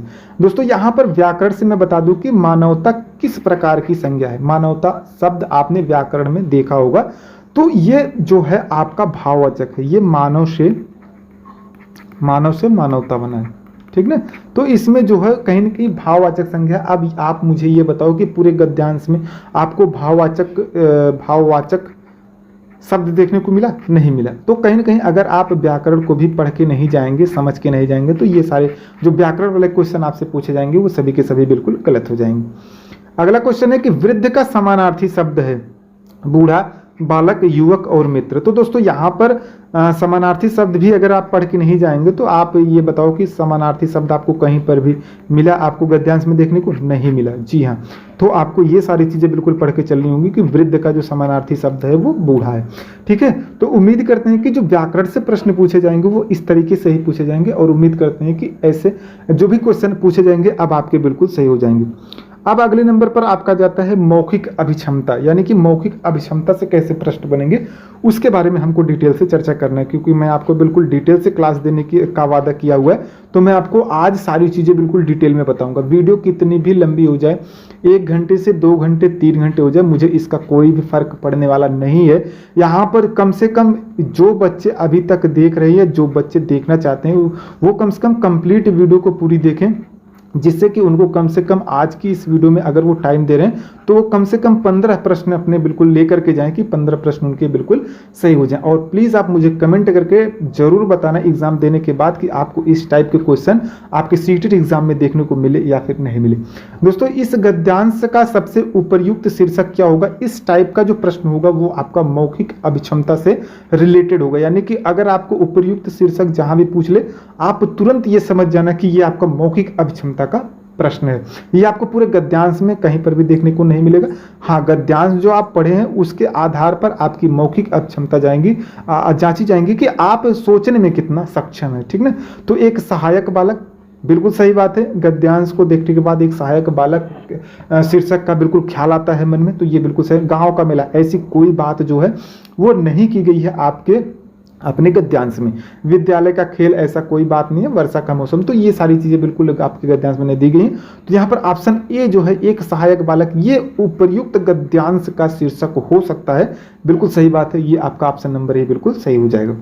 अगला क्वेश्चन आपका बनेगा कि गद्यांश का मुख्य संदेश क्या है। ऐसे भी क्वेश्चन आपके मौखिक अक्षमता से बनेंगे कि ये गद्यांश आपको क्या संदेश देना चाह रहा है। तो दूसरों की सहायता करना मानवता का श्रेष्ठ गुण है। ये गद्यांश को पढ़ने के बाद अब इसमें जो बहुत ही कमजोर बच्चा होगा उसको भी ये चीजें बिल्कुल समझ में आ रही होंगी गद्यांश को पढ़ने के बाद कि इसका मुख्य उद्देश्य क्या हो सकता है, क्योंकि मानवता का सर्वश्रेष्ठ धर्म ये होता है कि वो दूसरों की सहायता करे, ठीक ना। अब समय पर विद्यालय जाना चाहिए, बिल्कुल सही बात है, लेकिन ये उतना अच्छा नहीं है जितना कि ऑप्शन नंबर 20 में अच्छा है, ठीक ना। तो देख सकते हैं कि मैंने आपको बहुत ही डिटेल तरीके से बताने की कोशिश की कि आपकी बोधगम्यता, अनुमान, व्याकरण और मौखिक अक्षमता से कैसे कैसे प्रश्न आपको आपके सीट एग्जाम में देखने को मिलने वाले हैं। तो ये हो गई आपकी साहित्यिक की पूरी 9 नंबर की चर्चा, यानी कि अब आपके साहित्यिक से अगर मान लीजिए 9 प्रश्न पूछ ले जाते हैं तो आपके बिल्कुल सही हो जाएंगे। अब आपका 6 प्रश्न होता है, यानी कि 6 नंबर का 6 प्रश्न जो पद्यांश से रिलेटेड होता है वो कैसा होता है उसके बारे में हम लोग बिल्कुल चर्चा करेंगे। यहां पर दोस्तों देख सकते हैं कि सबसे पहले आपको आपके पेपर में एक निर्देश दिखाई देगा जिसमें लिखा होगा कि नीचे दिए गए पद्यांश को ध्यानपूर्वक पढ़ करके पूरे पूछे गए प्रश्नों के उत्तर दीजिए, ठीक ना। आज आइए चलिए हम लोग पद्यांश को अच्छे तरीके से पढ़ लेते हैं, जैसे हम लोग गद्यांश को पढ़े थे। मेहनत से जीवन खिलता है, जी बिल्कुल सही बात है, मेहनत से जीवन खिलता है। हर सपना फिर सच होता है, बिल्कुल, अगर आप जीवन में मेहनत करते हैं तो आपका सपना भी सच होता है। जैसे आप आज इस क्लास को पूरा कंप्लीट देख रहे हैं तो कहीं ना कहीं आप मेहनत कर रहे हैं। किसके लिए कर रहे हैं? अपने सीटेट एग्जाम को पास करने के लिए, ठीक है। तो सीटेट एग्जाम को पास करने के लिए अगर आप मेहनत कर रहे हैं तो निश्चित है कि आपका सपना जो है वो सच होगा। यानी कि आप यकीन मानिए आप 120 प्लस पा करके सीटेट बिल्कुल पास होने वाले, ठीक ना। मेहनत अगर आप कर रहे हैं तो आप एग्जाम को जरूर पास हो जाएंगे।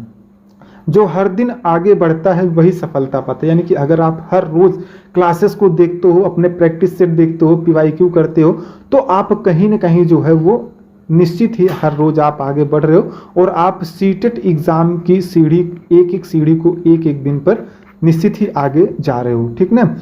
समय अमूल्य धन होता है। बहुत से ऐसे बच्चे होंगे जो पूरे YouTube पर कूद कूद कर वीडियो को देखने को पड़े होंगे।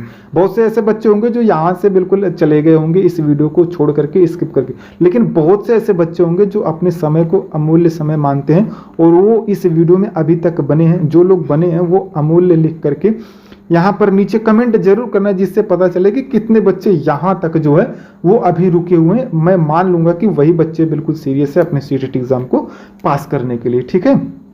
समय अमूल्य धन होता है, इसको व्यर्थ न खोना तुम, मेहनत साहस सच्चाई से जीवन पथ पर होना तुम, ठीक ना। तो ये आप बिल्कुल पढ़ करके अच्छे से समझ करके चलिए। अभी कैसे इससे क्वेश्चन बनेंगे, जब आप क्वेश्चन को देखेंगे तो आपके जो डाउट हैं वो सभी के सभी बिल्कुल क्लियर हो जाएंगे। सच्चे मन से जो पढ़ते हैं, जी हाँ, जो सच्चे मन से आज पढ़ रहे हैं वो जरूर ही सीटेट एग्जाम को क्वालिफाई कर जाएंगे, वे आगे बढ़ जाते हैं, ठीक।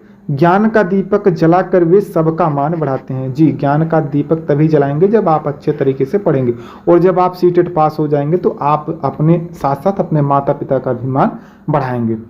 अब दोस्तों यहाँ पर आपसे जो क्वेश्चन है वो कैसे पूछा जाएगा, देखिए, सफलता किसे मिलती है। देखिए ये क्वेश्चन आपका पद्यांश से ऐसे पूछा जाएगा। अब आप पद्यांश को अगर अच्छे तरीके से समझे होंगे, पढ़े होंगे उसके अर्थ के साथ, तो आपको फिर से पद्यांश देखने की कोई भी जरूरत नहीं है। आप ऑप्शन देख करके अपने उत्तर सही कर ले जाएंगे। सफलता किसे मिलती है? जो आलस करता है। आप ही बताओ, मैं इस उत्तर को काटूं कि नहीं काटूं, ठीक है। इस उत्तर को बिल्कुल बहुत ही आसानी तरीके से काट दीजिए। जो हर दिन आगे बढ़ता है, जी बिल्कुल, अभी तक के लिए ये उत्तर आपका बिल्कुल सही है कि जो हर दिन आगे बढ़ता है, जो हर दिन पढ़ाई करता है और जो अच्छे से अपने समय का सदुपयोग करता है, वही जो है वो सफल होता है। जो समय नष्ट करता है, नहीं, ये बिल्कुल गलत बात है। जो झूठ बोलता है, ये भी बिल्कुल गलत बात है।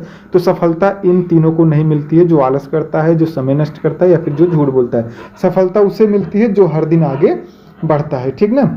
तो यहाँ पर ऑप्शन बी जो है वो बिल्कुल सही हो जाएगा। तो इस तरीके से जो आपका क्वेश्चन है वो पद्यांश के सेक्शन में आपको देखने को मिलने वाला है। अगला प्रश्न आपका आ जाएगा कि जीवन में किन गुणों को अपनाने के लिए कहा गया है, यानी कि आपको यहाँ पर अपने मन से कोई भी उत्तर सही नहीं करना है। आपके जो पद्यांश में दिया हुआ है उसी के आधार पर यहाँ पर आपको विकल्प का चयन करना है।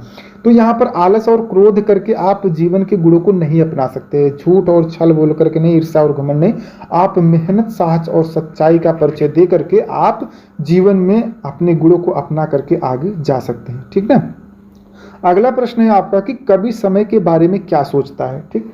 यहाँ पर अगर आप पद्यांश को अच्छे तरीके से पढ़े होंगे, समझे होंगे, तो आपको ये प्रश्न जो है वो बिल्कुल सही होता नजर आएगा कि समय व्यर्थ है। जी हाँ, बिल्कुल गलत बात है। समय का सदुपयोग करना चाहिए। जी हाँ, बिल्कुल सही बात, हमें अपने समय का सदुपयोग करना चाहिए। ज़्यादा से ज़्यादा इस समय हमें अपने पढ़ाई में मन लगाना चाहिए, क्योंकि आगे आपका सीटेट एग्ज़ाम है। और अगर आप समय का सदुपयोग नहीं करेंगे, चीज़ों को नहीं पढ़ेंगे, नहीं समझेंगे, तो आप सीटेट एग्ज़ाम को फेल कर जाएंगे, ठीक ना। और अगर आप समय का सदुपयोग कर लेते हैं तो आप सीटेट एग्ज़ाम को पास कर जाएंगे। अब देखना आपके ऊपर है कि आप इस समय का सदुपयोग करके सीटेट एग्ज़ाम को पास होते हैं या फिर आप इसका दुरुपयोग करके सीटेट एग्ज़ाम को फेल होते हैं। समय को रोक सकते हैं? जी बिल्कुल गलत बात, हम लोग समय को रोक नहीं सकते। समय का कोई मूल्य नहीं है, ये भी आपका नहीं सही होगा। तो ये आपका ऑप्शन बी जो है, समय का सदुपयोग करना चाहिए, आपका बिल्कुल सही हो जाएगा, ठीक ना। चलिए अगले क्वेश्चन पर चलते हैं। अगला क्वेश्चन है कि कविता पढ़ करके विद्यार्थियों के लिए कौन सा निष्कर्ष निकलता है, ठीक ना। अब ये निष्कर्ष मैंने आपको बताया ना कि मौखिक अभिक्षमता टाइप के जो प्रश्न होंगे वो ऐसे ही बनेंगे आपसे। तो मेहनत और ईमानदारी सफलता की राह दिखाते हैं। जी हाँ, बिल्कुल सही बात है। केवल खेलना चाहिए, बिल्कुल गलत बात है। पढ़ाई का कोई महत्व तो नहीं है। निगेटिव वर्ड तो हमको देखते ही काटना है, केवल शब्द देखते काटना है सीटेट एग्जाम में। सफलता आसानी से मिल सकती है, कोई जरूरी नहीं है कि सफलता, बहुत से ऐसे लोग होते हैं जिनको तुक्का लग जाए तो वो हो सकता है कि सफल हो जाए, ऐसी कोई बात नहीं। ऐसा 0.0% हो तो 1% होता है, ठीक ना। तो यहाँ पर मेहनत और ईमानदारी सफलता की राह दिखाते हैं, यही आपका बिल्कुल सही हो जाएगा। अगले क्वेश्चन पर चलते हैं। अगला क्वेश्चन है कि अमूल्य का विलोम शब्द क्या है, ठीक है। बहुमूल्य, मूल्यवान, मूल्यहीन। जी हाँ, अमूल्य का मूल्यहीन हो जाएगा, और सुंदर। तो यहाँ पर इस तरीके से आपके व्याकरण से जो रिलेटेड क्वेश्चन है वो बिल्कुल बनने वाले हैं। उम्मीद करते हैं कि चीज़ें आपको बहुत ही अच्छे तरीके से समझ में आ रही होंगी। अब आपका जो लास्ट क्वेश्चन है, यानी कि 15 क्वेश्चन मैंने आपको बताया ना कि गद्यांश और पद्यांश मिला करके कुल आपके 15 प्रश्न पूछे जाते हैं, जिसमें आपका 9 मैंने बता दिया कि गद्यांश से और 6 मैंने आपको बता दिया कि पद्यांश से। तो ये 15वां क्वेश्चन है कि इस कविता का सबसे उपयुक्त शीर्षक जो है वो क्या होगा। सफलता का मार्ग, वर्षा ऋतु, मेरा विद्यालय, खेल प्रतियोगिता। अब इस प्रश्न का उत्तर आप मुझे कमेंट करके जरूर बताना। हालांकि मैंने यहाँ पर उत्तर आपको दे रखा है कि इसका उत्तर जो है वो यानी कि सफलता का मार्ग बिल्कुल सही हो जाएगा। ठीक है दोस्तों, तो उम्मीद करते हैं कि यहाँ तक चीज़ें आपको बहुत ही अच्छे तरीके से समझ में आ गई होंगी। यानी कि जो साहित्यिक वाला गद्यांश था वो मैंने आपको बिल्कुल बता दिया कि साहित्यिक से अगर आपके जो गद्यांश होंगे वो किस तरीके से होंगे। अभी आपको चीज़ें समझ में नहीं आई होंगी। जब आप वैज्ञानिक देखेंगे, कथात्मक देखेंगे, उसके बाद आप तर्कपूर्ण देखेंगे, तो आप खुद बिल्कुल अंतर करना सीख जाएंगे कि वैज्ञानिक से कैसे क्वेश्चन बनेंगे और आपके तर्कपूर्ण से कैसे बनेंगे, कथात्मक से कैसे बनेंगे। अब हम लोग डिटेल में चर्चा करेंगे कि वो जो वैज्ञानिक वाला गद्यांश आपको देगा वो किस तरीके से पूछा जाएगा। तो सबसे पहले आपको एक गद्यांश दे दिया जाएगा जो कि वैज्ञानिक से रिलेटेड होगा। कैसे होगा, आइए इस गद्यांश को पढ़ते हैं तो चीज़ें आपकी और भी ज़्यादा क्लियर हो जाएंगी। दोस्तों यहाँ पर आप देख सकते हैं कि साफ तौर से कहा गया है कि पृथ्वी पर जल एक स्थान से दूसरे स्थान तक लगातार घूमता रहता है। मैंने आपको बताया था कि इसमें जो गद्यांश दिए जाएंगे उसमें कहीं ना कहीं वैज्ञानिक तथ्य वाली चीज़ें आपको दिखाई देंगी, यानी कि उस गद्यांश में आपको वैज्ञानिक तथ्य वाली चीज़ें दिखाई देंगी। तो यहाँ पर देख रहे हैं ना कि जल एक स्थान से दूसरे स्थान तक जाते हैं, कहीं ना कहीं इसमें वैज्ञानिक भाषा प्रयोग की गई है। तो ये गद्यांश जो है आपको इस तरीके का दिखाई देगा। इस प्रक्रिया को जल चक्र कहते हैं। यानी कि अब यहाँ पर आपको एक प्रश्न देखने को मिल गया कि इस प्रक्रिया को जल चक्र कहते हैं। किस प्रक्रिया को? जब पृथ्वी पर जल एक स्थान से दूसरे स्थान तक लगातार घूमता रहता है। ये आपका यकीन मानिए एक क्वेश्चन आपका जो है पूछा जाने वाला। अभी जब मैं आपको प्रश्न दिखाऊंगा तो चीज़ें आपकी और भी ज़्यादा क्लियर हो जाएंगी।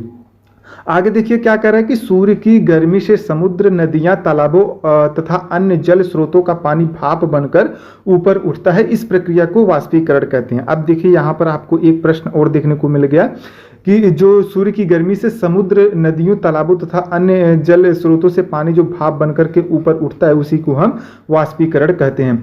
ऊपर जाकर के यह भाप ठंडी होकर के छोटे छोटे जलकणों में बदल जाती है।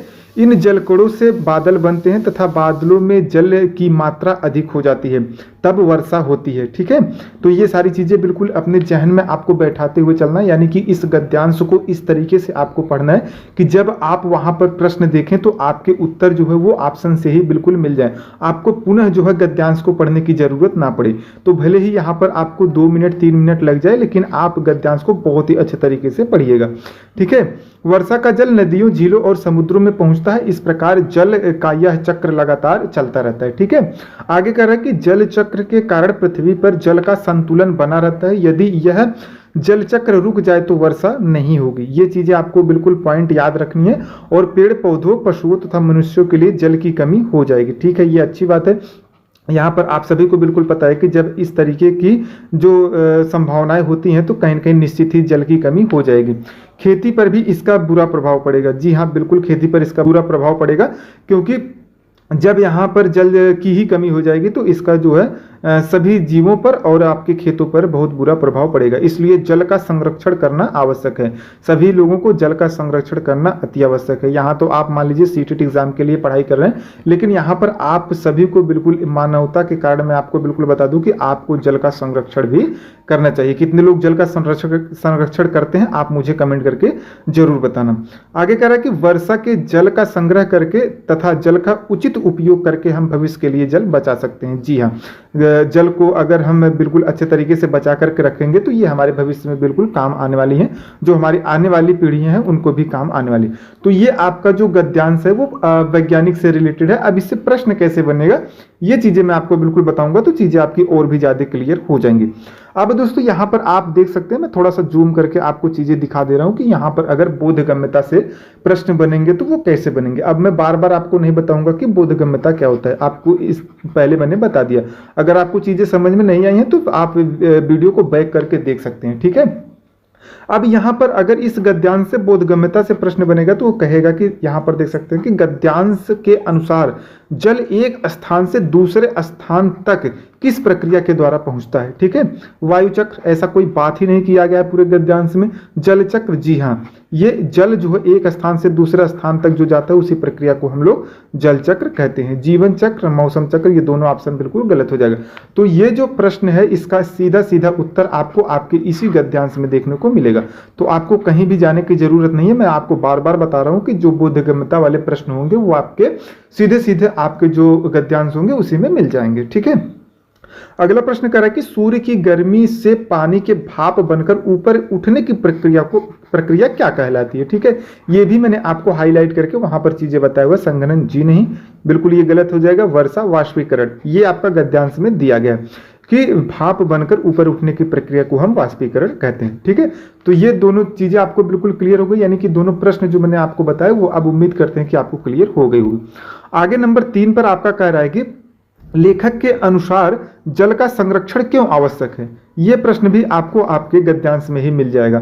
नंबर 1 ऑप्शन ए कह रहा है कि बिजली बचाने के लिए। जी नहीं, बिल्कुल नहीं, ऐसा कोई बात गद्यांश में नहीं हुआ। भविष्य के लिए जल बचाने के लिए, जी ये बिल्कुल चर्चा की गई है आपके गद्यांश में कि हमें जल क्यों बचाना चाहिए, ताकि भविष्य में हमें जल की कमी ना पड़े। ठीक है, भविष्य में जल की कमी ना पड़े इसलिए हमको जो है ये जल संरक्षण करना आवश्यक है। ठीक है, जंगल काटने के लिए ऐसी कोई बात आपकी नहीं की गई है आपके गद्यांश में। तो यहाँ पर जो ऑप्शन सी है सड़क बनाने के लिए, ये दोनों तीनों ऑप्शन बिल्कुल कट जाएंगे। ऑप्शन बी इसका जो है बिल्कुल सही हो जाएगा। अब दोस्तों यहाँ पर अनुमान से कैसे क्वेश्चन बनेंगे इसे भी जान लेना आपके लिए बहुत ही जरूरी है, क्योंकि अगर वैज्ञानिक वाले जो गद्यांश से आपसे पूछ लिए जाएंगे तो वो आपको बिल्कुल नहीं पता होंगे कि इससे अनुमान से कैसे क्वेश्चन बनते हैं, तो आपके क्वेश्चन जो है बिल्कुल गलत हो जाएंगे। क्योंकि मैंने आपको वीडियो के स्टार्ट में ही प्रॉमिस किया हुआ है कि मैं आपको सारी चीज़ें बिल्कुल डिटेल में बताऊंगा। तो यहां पर आप अब अनुमान से कैसे क्वेश्चन बनेंगे, तो नंबर 4 आप देख लीजिए कि यदि जल चक्र रुक जाए तो सबसे पहले किस समस्या का सामना करना पड़ेगा। अब यहां पर आपको अनुमान लगाना है कि आपको किस समस्या का सामना करना पड़ेगा यदि जल चक्र रुक जाए। ठीक है, वर्षा नहीं होगी और जल की कमी हो जाएगी। जी हाँ, पहला ही ऑप्शन आपका बिल्कुल सही हो जाएगा।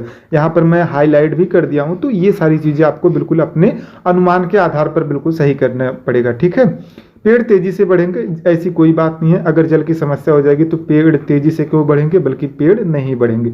समुद्र सूख जाएगा ऐसी कोई बात ही नहीं की गई है। मौसम हमेशा ठंडा रहेगा, जी नहीं। ये तीनों ऑप्शन आपका बिल्कुल कट जाएगा और ये आपका बिल्कुल सही हो जाएगा कि वर्षा नहीं होगी और जल की कमी होगी। ठीक है, अगला प्रश्न है आपका प्रश्न संख्या 5 कह रहा है कि गद्यांश से यह अनुमान लगाया जा सकता है कि जल संरक्षण किसकी जिम्मेदारी है। केवल सरकार की, जी नहीं, केवल सरकार की जिम्मेदारी नहीं है। केवल किसानों की, बिल्कुल नहीं, प्रत्येक व्यक्ति की, यानी कि भारत में जो भी व्यक्ति निवास कर रहे हैं, अगर भारत के संदर्भ में बात करें तो भारत में जितने भी व्यक्ति निवास कर रहे हैं उन सभी की जिम्मेदारी होती है कि वो जल संरक्षण करें ताकि हमें और हमारी आने वाली पीढ़ियों को जल उचित मात्रा में मिल सके। ठीक है, तो ये चीजें आपको बिल्कुल ध्यान रखनी, केवल वैज्ञानिकों को ऐसा कोई बात नहीं। हम भी जो है भारत के निवासी हैं तो हमारा भी कर्तव्य है कि हमें जल संरक्षण करना चाहिए। ठीक है, आगे चलते हैं। अब आपका जो व्याकरण से क्वेश्चन है वो किस तरीके से बनेगा वैज्ञानिक वाले गद्यांश के सेक्शन में, उसे आपको देख लेना बहुत ही जरूरी है। प्रश्न संख्या 6 कर रहा है कि गद्यांश में प्रयुक्त संरक्षण शब्द शब्द का सबसे उपयुक्त अर्थ क्या है। यानी कि नष्ट करना, जी नहीं, बिल्कुल गलत बात है ये। संरक्षण करना यानी कि बचाकर रखना होता है। ऑप्शन बी यहां पर आपका बिल्कुल सही हो जाएगा। किसी वस्तु की आप यदि किसी वस्तु को आप संरक्षित करते हैं मतलब उसको आप बचा करके रखते हैं। बांटना, बदलना, ये तो बिल्कुल गलत हो जाएगा, ऐसी कोई बात ही नहीं की गई है। ठीक है, तो अगर आप व्याकरण थोड़ा बहुत भी जानते हैं तो ये ऑप्शन बिल्कुल आप सही कर सकते हैं। इसके लिए आपको गद्यांश में जाने की कोई भी जरूरत नहीं है। अगले प्रश्न पर चलते हैं। अगला प्रश्न कह रहा है कि उचित प्रयोग में उचित शब्द क्या है। अब देखिए, ये आप उचित शब्द में उचित शब्द क्या है ये चीजें आप बताओ, आपको गद्यांश में देखने को मिलेगा? जी नहीं, बिल्कुल नहीं मिलेगा। ठीक है, ये आपको बिल्कुल नहीं मिलेगा क्योंकि ये आपको गद्यांश में दिया ही नहीं गया होता है, क्योंकि ये व्याकरण से रिलेटेड प्रश्न होते हैं और ये आपको व्याकरण की जानकारी नहीं होगी तो ये आपके प्रश्न जो है वो बिल्कुल गलत हो जाएंगे। संज्ञा, जी नहीं। सर्वनाम, जी नहीं। विशेषण होगा यहाँ पर उचित प्रयोग, यानी कि उपयोग के पहले जो शब्द प्रयोग हुआ है वो यहाँ पर विशेषण हो जाएगा। क्रिया की कोई बात ही नहीं की गई है, तो यहाँ इस शब्द में जो है वो आपका उचित में विशेषण आपका हो जाएगा। ऑप्शन नंबर सी यहाँ पर आपका बिल्कुल सही हो जाएगा। अब अगले प्रश्न पर चलते हैं, यानी कि मौखिक अभिक्षमता से यदि प्रश्न बनेंगे तो वो किस टाइप के बनेंगे, तो यहां पर आपको ध्यान में रखना है क्योंकि मौखिक अभिक्षमता वाले जो प्रश्न होते हैं ये आपके एग्जाम में गलत होते हैं। इसी को आपको थोड़ा सा ज्यादा अच्छे तरीके से समझ करके चलना है। यदि किसी गांव में वर्षा का जल संग्रह किया जाए तो उसका सबसे बड़ा लाभ क्या होगा, तो भविष्य में जल की उपलब्धता बढ़ेगी। जी बिल्कुल यही सही हो जाएगा। वर्षा बंद हो जाएगी ऐसी कोई बात नहीं है। नदियां सूख जाएंगी, खेती समाप्त हो जाएगी, ये सभी कोई बात नहीं, सभी निगेटिव बात कर रहे हैं। तो ये तीनों के तीनों ऑप्शन बिल्कुल आपके गलत हो जाएंगे। भविष्य में जल की उपलब्धता बढ़ेगी, ये इस प्रश्न का बहुत ही अच्छा उत्तर हो जाएगा। ठीक है, तो मौखिक अभिक्षमता वाला जो प्रश्न है इस तरीके से आपको बिल्कुल सही कर लेना है। अगले प्रश्न पर चलते हैं। अगला प्रश्न कह रहा है कि गद्यांश के लिए सबसे उपयुक्त शीर्षक कौन सा है। ये मैंने आपको बताया कि मौखिक अभिक्षमता के जब भी प्रश्न बनेंगे तो वो एक प्रश्न यहां पर आपका जरूर बनेगा कि उपयुक्त गद्यांश का शीर्षक क्या होगा। तो शीर्षक से रिलेटेड जो भी क्वेश्चन बनेंगे वो आपके मौखिक अभिक्षमता में आ जाएंगे और ये जो है आपका सबसे उपयुक्त हो जाएगा जल चक्र और जल संरक्षण, यानी कि जल संरक्षण और जल चक्र के बारे में बिल्कुल गद्यांश में बात किया गया है। तो ये आपका उपयुक्त शीर्षक यहां पर हो जाएगा। ऑप्शन नंबर ए जो है आपका बिल्कुल सही हो जाएगा। अब दोस्तों उम्मीद करते हैं कि आपको साहित्यिक और वैज्ञानिक ये दोनों चीजें आपको बिल्कुल समझ में आ गई होंगी कि इस तरीके के गद्यांश किस तरीके से पूछे जाते हैं।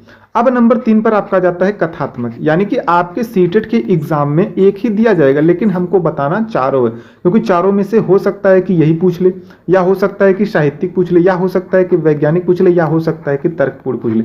तो कहीं ना कहीं अगर आप चारों गद्यांश के बारे में अच्छे तरीके से नहीं समझ रहेंगे तो आपके संभावनाएं बन जाएंगी कि क्वेश्चन ज्यादा गलत हो जाए। ठीक है, तो यहाँ पर आपको ज्यादा से ज्यादा क्वेश्चन सही करके आना है और आज की इस एक वीडियो से आपके जो चारों गद्यांश के टाइप हैं वो चारों के चारों मैं आपको बिल्कुल बताऊंगा और आपके चारों के चारों जो है वो बिल्कुल समझ में आ जाएंगे और आपके सभी उत्तर जब आप सीटेट एग्जाम में बैठेंगे तो आपके बिल्कुल सही हो जाएंगे। ठीक है, तो क्लास आपकी थोड़ी सी बोर हो सकती है, थोड़ी सी आपको बोरियत लग रही होगी, लेकिन जो बच्चे यहाँ पर पेशेंस बना करके आज की इस पूरी क्लास को बिल्कुल कंप्लीट देखेंगे बिना स्किप किए हुए, तो उनको सारी चीजें बिल्कुल बहुत ही अच्छे तरीके से समझ में आ जाएंगी।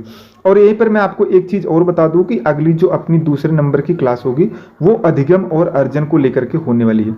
तो अगर आप यहां तक इस वीडियो पर बने हुए हैं तो आप चैनल को पहले तुरंत अभी सब्सक्राइब कर लीजिए, क्योंकि ये जो आपका क्लास है ये बहुत ही इंपॉर्टेंट है और ये बहुत ही जल्द मैं आपके बीच लेकर के आऊंगा।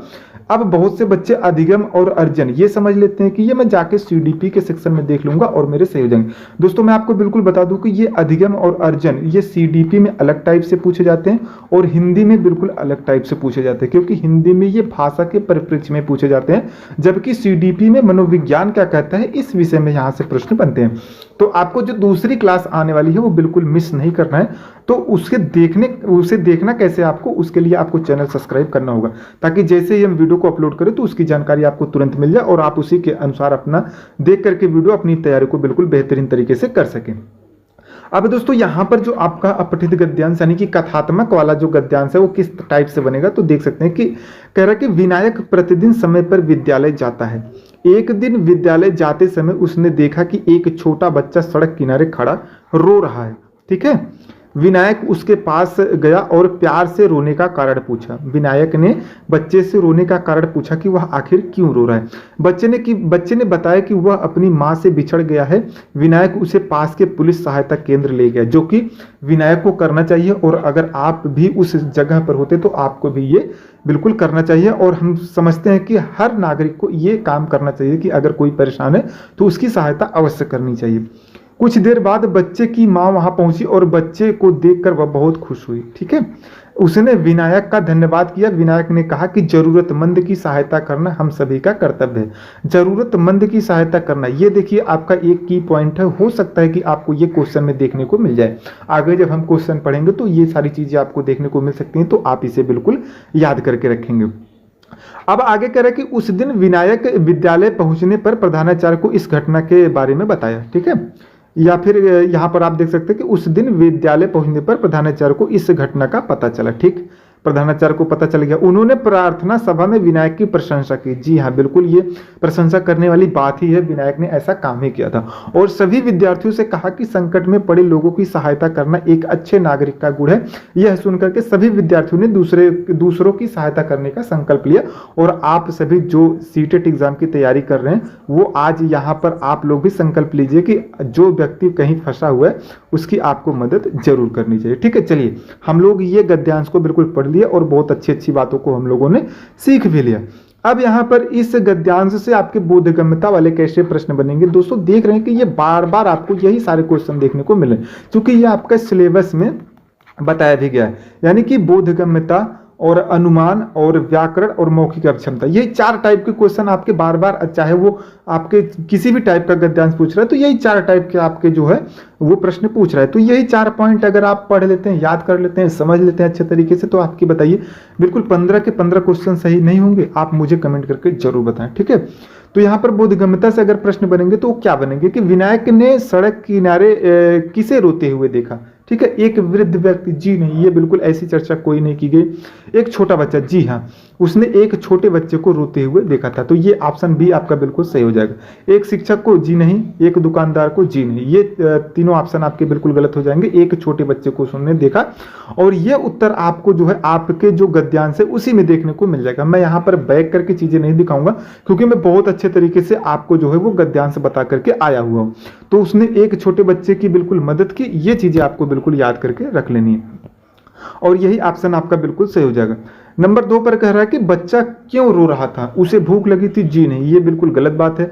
वह खेल हार गया था, खेल की कोई बात ही नहीं हुई है। वह अपनी मां से बिछड़ गया था, जी हाँ, ये बिल्कुल सही बात है। ये आपको गद्यांश में भी आपको देखने को मिला होगा कि वह अपनी मां से बिछड़ गया था, इस कारण वह रो रहा था। ठीक ना, उसे विद्यालय नहीं जाना था, ये ऐसी कोई चर्चा ही नहीं आपके गद्यांश में की गई। तो देख रहे हैं ना कि जो आपके बोधगम्यता वाले प्रश्न है वो सभी के सभी आपके जो है गद्यांश में देखने को मिल रहे हैं। तो बोधगम्यता वाले प्रश्न के लिए आपको कहीं पर भी कुछ दिमाग लगाना नहीं है, आपको सीधे सीधे अपने गद्यांश में जाना है और आपके जो उत्तर है वो बिल्कुल मिल जाएंगे। नंबर 3 पर आपका आ जाता है कि विनायक बच्चे को कहां ले गया? अस्पताल? जी नहीं, बिल्कुल गलत बात है, ऐसी कोई चर्चा नहीं की गई। पुलिस सहायता केंद्र ले गया। अब आपको चीजें याद आ रही होंगी कि पुलिस सहायता केंद्र पर विनायक ने किसको ले गया था, यानी कि एक बच्चे को ले गया था। ठीक है, तो यहां पर ऑप्शन बी जो है आपका बिल्कुल सही हो जाएगा। बाजार घर ये बिल्कुल गलत हो जाएगा। तो यहां पर आप देख रहे हैं ना कि बोधगम्यता वाले जितने भी सारे प्रश्न हैं वो आपको हूबहू आपके गद्यांश से देखने को मिल रहे हैं। ठीक ना, उम्मीद करते हैं कि बोधगम्यता वाले आपके सारे प्रश्न बिल्कुल सही हो गए होंगे और अब आपको बोधगम्यता में कोई भी दिक्कत नहीं हो रही होगी। ठीक है, क्योंकि आप बहुत ही अच्छे तरीके से पढ़ रहे हैं। अगर आप यहां तक आए हैं तो आप जाहिर सी बात है कि बहुत अच्छे तरीके से पढ़ रहे हैं और यकीन मानिए आपके जो 15 नंबर गद्यांश से पूछे जाने वाले हैं वो 15 के 15 पूरे बिल्कुल सही होंगे, क्योंकि आप अगर यहां तक आए हैं तो आप बहुत ही सीरियस हैं 15 नंबर पाने के लिए। अब अगला प्रश्न कर रहे हैं अनुमान वाला कि गद्यांश से विनायक के स्वभाव के बारे में क्या अनुमान लगाया जा सकता है? वह एक स्वार्थी लड़का था? जी नहीं, ये बिल्कुल गलत बात है। वह स्वार्थी लड़का होता तो बच्चे की सहायता नहीं करता। वह दयालु और जिम्मेदार था। जी, गद्यांश से ये अंदाजा लगाया जा सकता है क्योंकि उसने बच्चे की मदद की, बच्चे को पुलिस स्टेशन उसने पहुंचाया था, इसलिए हम कह सकते हैं कि वह दयालु और जिम्मेदार था। वह आलसी था, वह झगड़ालू था। ये दोनों बिल्कुल नहीं होगा क्योंकि ऐसी चर्चा भी आपके गद्यांश में नहीं की गई है। तो अनुमान वाले प्रश्न जो आपके बनेंगे उसको आपको गद्यांश के आधार पर सीधे सीधे आपको अनुमान लगा करके बिल्कुल सही कर लेना है। ठीक है, अगला प्रश्न है कि प्रधानाचार्य ने विनायक की क्यों प्रशंसा की? ये भी आपको गद्यांश में देखने को मिल जाएगा और आप इसे भी अनुमान लगा करके बिल्कुल सही कर सकते हैं क्योंकि वह समय पर विद्यालय आया था। ऐसी कोई बात नहीं है क्योंकि उसने जरूरतमंद बच्चे की सहायता की थी। यही आपका बिल्कुल सही हो जाएगा क्योंकि विनायक ने बच्चे को पुलिस स्टेशन पहुंचाया था और उसकी मदद की थी ताकि उसके माँ को उसके बच्चे से मिलाया जा सके। ठीक ना, क्योंकि उसने परीक्षा में प्रथम स्थान प्राप्त किया था। ऐसा कोई बात नहीं किया गया क्योंकि उसने खेल प्रतियोगिता जीती थी। ये भी आपकी कोई चर्चा आपके गद्यांश में नहीं की गई।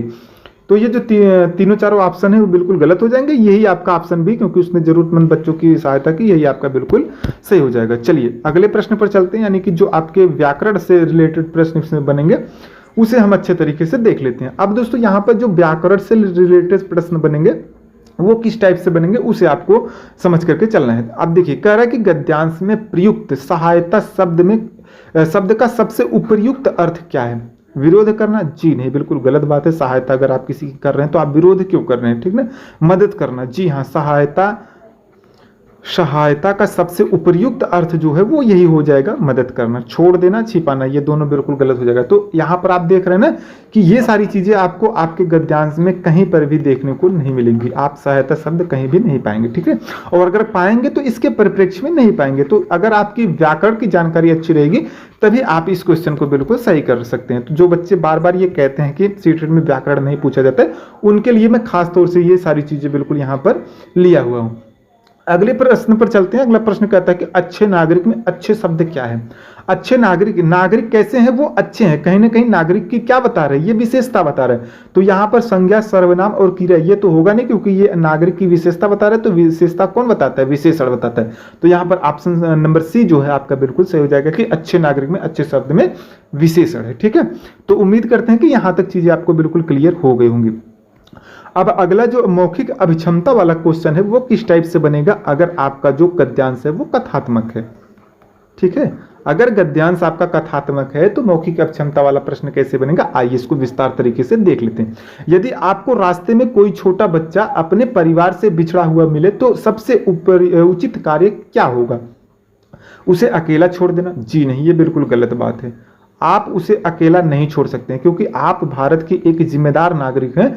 तो आप उसकी सहायता करेंगे। आप उसकी सहायता कैसे कर सकते हैं? अगर वो अपने माँ बाप से बिछड़ा है और अगर पॉसिबल है तो आप उसके माँ बाप से मिला सकते हैं या फिर आप उसे नजदीकी पुलिस स्टेशन में पहुंचा सकते हैं। ठीक ना, उसकी सहायता करके जिम्मेदार व्यक्ति या फिर पुलिस तक पहुंचाना, ये बिल्कुल सही हो जाएगा ऑप्शन नंबर बी। उसे डांटना? जी नहीं, बिल्कुल बच्चे को डांटना नहीं है। बच्चों के साथ आपको बहुत ही अच्छा व्यवहार करना है, उससे दूर चले जाना। ये तो बिल्कुल गलत पुरुष होते हैं वो इस टाइप का काम करते हैं जिसको किसी से मतलब नहीं होता है। तो आपको ऐसा कुछ नहीं करना है। आपको बिल्कुल उसकी सहायता करके जिम्मेदार व्यक्ति या फिर आप पुलिस तक उस बच्चे को पहुंचा सकते हैं। ठीक है, तो मौखिक अक्षमता वाले जो प्रश्न है वो इस टाइप से बन जाएंगे। अगले नंबर पर चलते हैं। अगला नंबर कह रहा है कि गद्यांश के लिए सबसे उपयुक्त शीर्षक क्या होगा? विद्यालय में प्रार्थना? जी नहीं, एक नेक कार्य। जी, एक नेक कार्य ये उपयुक्त गद्यांश का सबसे उपर्युक्त शीर्षक यही होगा, ये आपका बिल्कुल ऑप्शन नंबर बी बिल्कुल सही हो जाएगा। सड़क का दृश्य, खेल प्रतियोगिता, ये आपका बिल्कुल नहीं होगा। तो यहाँ पर आप देख रहे हैं ना कि जो आपके प्रश्न हैं, अगर आपको केवल ये 4 कॉन्सेप्ट यानी कि आपके व्याकरण, आपके मौखिक अभिक्षमता,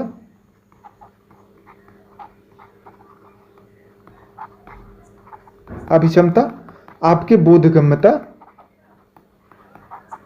और आपके अनुमान, अगर ये चारों कॉन्सेप्ट आपके क्लियर हैं तो आपके उत्तर देखिए कैसे बिल्कुल सही हो रहे हैं, क्योंकि आपको ज़्यादा टाइम भी नहीं लगाना है। आपको बिल्कुल पता चल गया हाँ ये मौखिक क्षमता का प्रश्न है, तो हमको इस आधार पर इस प्रश्न को बिल्कुल सही कर लेना है। तो दोस्तों उम्मीद करते हैं कि यहाँ तक चीज़ें अब आपको बहुत ही अच्छे तरीके से समझ में आ गई होंगी। और अगर चीज़ें आपको समझ में आ गई होंगी तो अभी तक अगर आपने वीडियो को लाइक नहीं किया हो तो प्लीज़ अब वीडियो को लाइक कर दीजिए। अगर आप यहाँ तक आए हुए हैं तो आपको जाहिर सी बात है कि वीडियो पसंद आ रही होगी, तो आप प्लीज़ वीडियो को अभी से एक लाइक कर दीजिए। तो इसके बाद हम लोग लास्ट वाले गद्यांश पर चलते हैं, यानी कि जो आपके तर्कपूर्ण वाले गद्यांश होते हैं उसको हम लोग डिटेल तरीके से देख लेते हैं कि ये तर्कपूर्ण वाले गद्यांश आपसे किस तरीके से पूछे जाते हैं। ठीक है, चलिए अब उम्मीद करते हैं कि आप सभी वीडियो को लाइक कर दिए होंगे। यहाँ पर देखिए जो आपको 3 गद्यांश मैंने आपको बता दिए। अब ये लास्ट वाला जो आपका है वो अपठित गद्यांश यानी तर्कपूर्ण, ये कैसे बनते हैं आइए इसके बारे में बात करते हैं। इसमें जो चीजें होंगी वो कहीं ना कहीं तर्कपूर्ण होंगी, इसलिए इसका नाम तर्कपूर्ण रखा गया। आज के समय में मोबाइल फोन का उपयोग बहुत बढ़ गया। जी हाँ, बिल्कुल सही बात है कि आज के समय में मोबाइल फोन का उपयोग बहुत बढ़ गया है, जिसे बच्चे अलग अलग क्षेत्रों में यूज करते हैं। जैसे आप मोबाइल से इस समय पढ़ रहे होंगे तो कहीं ना कहीं इसका उपयोग आप पढ़ाई में कर रहे हैं। कुछ लोगों का मानना है कि मोबाइल विद्यार्थियों की पढ़ाई में बाधा उत्पन्न करता है। जी हाँ, बिल्कुल सही बात है। जो बच्चे पढ़ना नहीं चाहते हैं, वो केवल गेम में व्यस्त रहना चाहते हैं या फिर वीडियोज देखना चाहते हैं डिफरेंट टाइप की, तो वो कहीं ना कहीं अगर इन सब चीज़ों को देखते हैं तो मोबाइल उनके पढ़ाई में बाधा उत्पन्न कर रही है, क्योंकि वे अपना अधिक समय जो है खेल, वीडियो, सोशल मीडिया पर बिताते हैं, जैसा कि मैंने आपको बिल्कुल बता दिया। इससे उनका जो ध्यान है वो पढ़ाई से हट जाता है और समय की बर्बादी होती है। जी हाँ, बिल्कुल सही बात है कि अगर आप उसे सही दिशा में प्रयोग नहीं करते हैं, यानी कि मोबाइल को सही दिशा में प्रयोग नहीं करते हैं, तो आपके जो समय हो जाहिर सी बात है बिल्कुल बर्बाद होंगे।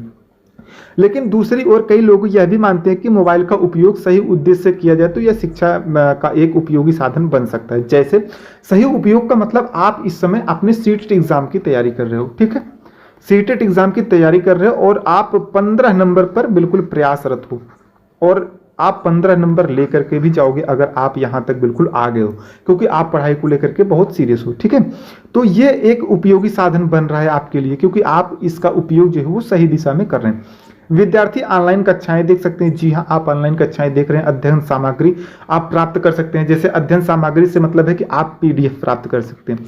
अब जैसे बहुत से बच्चों को ये चीजें आ रही होंगी मन में बातें कि सर अगर ये हमको पीडीएफ दे दें जो मैं आपको इस पीडीएफ से पढ़ा रहा हूँ, तो ये बहुत से बच्चों के मन में ख्याल आ रहा होगा कि ये पीडीएफ मुझे चाहिए और सर दे देते तो बहुत अच्छा हो जाता और हम इसी हिसाब से अपनी तैयारी बिल्कुल कर लेते। तो अब मैं आपको बता दूं कि अगर पीडीएफ की बात आ ही गई है तो जो बच्चे पीडीएफ चाहते हैं वो अपने कमेंट बॉक्स में पीडीएफ लिख करके भेजेंगे और डिस्क्रिप्शन बॉक्स में आपको एक टेलीग्राम का लिंक मिल जाएगा। उस लिंक को आप ज्वाइन कर लीजिए। ये पीडीएफ मैं वहां पर शेयर कर दूंगा और आप इसे जो है वो डाउनलोड कर सकते हैं। ठीक है, तो अगर जो बच्चे पीडीएफ चाहते हैं वो कमेंट बॉक्स में बिल्कुल पीडीएफ लिख करके टाइप करेंगे और जा करके चैनल को ज्वाइन कर लेंगे जो टेलीग्राम का है, और वहां पर उनको ये पीडीएफ मिल जाएगा। अगर उनको ये पीडीएफ नहीं मिल रहा है तो आप कमेंट इसी वीडियो के कमेंट में बताएंगे कि पीडीएफ मुझे नहीं मिला, तो मैं उससे जो है पीडीएफ सेंड कर दूंगा। ठीक है, चलिए आगे क्या कर रहा है कि इसलिए समस्या मोबाइल में नहीं बल्कि उसके उपयोग करने के तरीके में है। जी हाँ, आप किस तरीके से मोबाइल उपयोग करते हैं ये सारी चीजें आपको बिल्कुल समझ करके चलना है। यदि विद्यार्थी समय का सही प्रबंधन करे और मोबाइल का सीमित तथा आवश्यक उपयोग करे तो यह उसके लिए लाभदायक सिद्ध हो सकता है। जैसे आप इस समय मोबाइल का सही उपयोग कर रहे हैं अपने सीटेट एग्जाम की तैयारी करने के लिए, तो ये आपके लिए उपयोगी सिद्ध होगा। चलिए, हम लोग बहुत ही अच्छे तरीके से गद्यांश को पढ़ लिया हुआ है। अब यहाँ पर आपके बोधगम्यता, अनुमान, व्याकरण और मौखिक अक्षमता से कैसे प्रश्न बनेंगे इसको भी हम इसी समय देख लेते हैं। ठीक है, देखिए बोधगम्यता से कैसे प्रश्न बनेंगे। यहां पर देखिए नंबर 1 कह रहा है कि कुछ लोगों के अनुसार मोबाइल विद्यार्थियों की पढ़ाई में बाधा बनता है। ठीक है, अब इसके 4 विकल्प आपके दिए गए। हालांकि मैं यहाँ पर विकल्पों को हाईलाइट कर दिया हूँ ताकि आपके ज़्यादा समय बर्बाद ना हो, आप चीज़ों को देख करके समझ जाएं। आगे जब मैं आपके लिए PDF लेकर के आऊँगा इनसे रिलेटेड प्रश्न, तो ये हाईलाइट नहीं होंगे, आपको बिल्कुल वहाँ पर बताना होगा। यहाँ पर चूंकि मैं ये क्लास आपको समझा रहा हूँ, बता रहा हूँ, तो इसलिए यहाँ पर मैं चीज़ें आपके लिए हाईलाइट करके ले आया हूँ। तो अगली क्लास जो होगी आपकी बहुत ही ज़बरदस्त होने वाली है। तो अगर आप अभी तक चैनल को सब्सक्राइब नहीं किए हैं तो अभी से आप चैनल को सब्सक्राइब कर लीजिए, ठीक है। तो यहाँ पर विद्यार्थियों की पढ़ाई में क्यों बाधा बन रही, क्योंकि आप देख रहे हैं ना कि क्योंकि विद्यार्थी उस पर खेल, वीडियो और सोशल मीडिया पर समय बिताते हैं। ये प्रश्न जो बोधगम्यता वाला है, ये मैं आपको बार बार बता रहा हूँ कि ये आपको आपके गद्यांश में देखने को मिल जाएगा। मैं बार बार चीजें इसलिए बता रहा हूँ कि आप बार बार इन सब चीजों को सुन करके इरिटेट हो, ताकि आपको जब बोधगम्यता आपकी परीक्षा में देखने को मिल जाए तो आपको तुरंत सारी चीजें मेरी याद आ जाए कि बोधगम्यता और अनुमान और व्याकरण और मौखिक अक्षमता को लेकर के ही सर बार बार एक ही चीज कह रहे थे, ठीक है। तो ये सारी चीजें आपको आपके एग्जाम में बिल्कुल याद आने वाली हैं। अगला प्रश्न क्या कह रहे हैं कि गद्यांश के अनुसार मोबाइल का सही उपयोग किस कार्य के लिए किया जा सकता है? केवल खेल के लिए? जी नहीं, बिल्कुल गलत बात। केवल फिल्म देखने के लिए? नहीं। ऑनलाइन पढ़ाई और अध्ययन सामग्री प्राप्त करने के लिए? ये मोबाइल का सही उपयोग आप विभिन्न क्षेत्रों में कर सकते हैं, विभिन्न क्षेत्रों में कर सकते हैं। लेकिन अब हमको गद्यांश को भी ध्यान में रख करके चलना है कि गद्यांश में किस चीजों पर विचार करके बात किया गया है। तो गद्यांश में आपका सिर्फ और सिर्फ ऑनलाइन पढ़ाई और अध्ययन सामग्री पर बात की गई, तो इस हिसाब से आपका ऑप्शन नंबर सी जो है वो बिल्कुल सही हो जाएगा। केवल बातचीत करने में ऐसी कोई बात आपके गद्यांश में नहीं की गई है, तो यहाँ पर ऑप्शन नंबर सी जो है बिल्कुल सही हो जाएगा। अगला प्रश्न क्या करे कि लेखक के अनुसार समस्या किसमें है? मोबाइल में? जी नहीं, बिल्कुल गलत बात। इंटरनेट में? बिल्कुल गलत बात। विद्यालय में? बिल्कुल गलत। मोबाइल के उपयोग करने के तरीके में?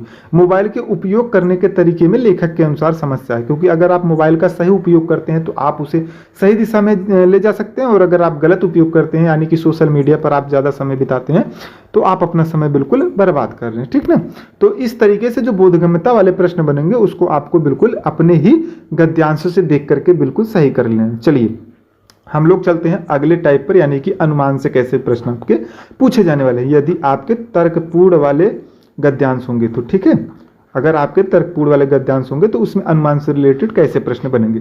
प्रश्न कह रहा है कि यदि कोई विद्यार्थी मोबाइल का सीमित और सही उपयोग करे तो क्या परिणाम हो सकता है, ठीक है।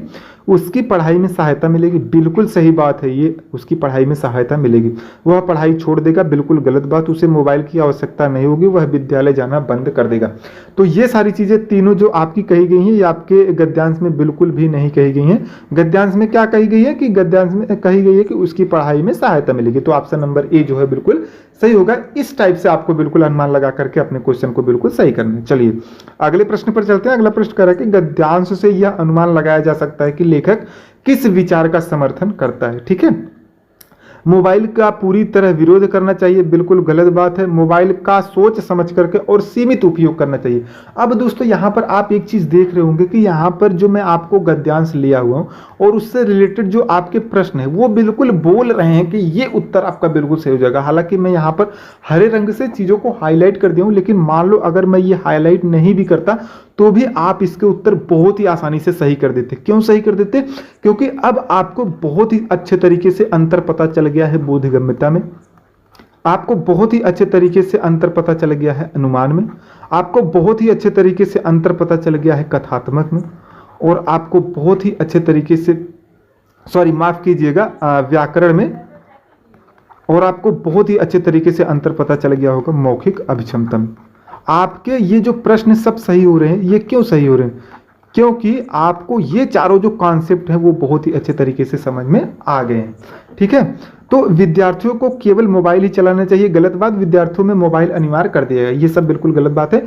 तो अनुमान से जो प्रश्न आपके बनेंगे इसी टाइप के बिल्कुल बनने वाले हैं। चलिए अगले टाइप पर चलते हैं, यानी कि व्याकरण से रिलेटेड कैसे प्रश्न बनेंगे। देखिए प्रश्न कह रहे हैं कि गद्यांश में प्रयुक्त सीमित शब्द का सबसे उपयुक्त अर्थ क्या है, ठीक है। अधिक? बिल्कुल गलत बात। निश्चित सीमा तक? सीमित मतलब कि एक निश्चित, कहते हैं ना कि आप यहीं तक सीमित रह जाओगे, ठीक ना। सीमित रह जाओगे मतलब यहीं तक ही रह जाओगे, एक निश्चित सीमा तक। मान लीजिए ये निश्चित सीमा है तो यहीं तक आप रह जाओगे, ठीक है। तो यही ऑप्शन बिल्कुल आपका सही हो जाएगा। अनंत, असंभव, ये आपका बिल्कुल गलत हो जाएगा, ठीक है।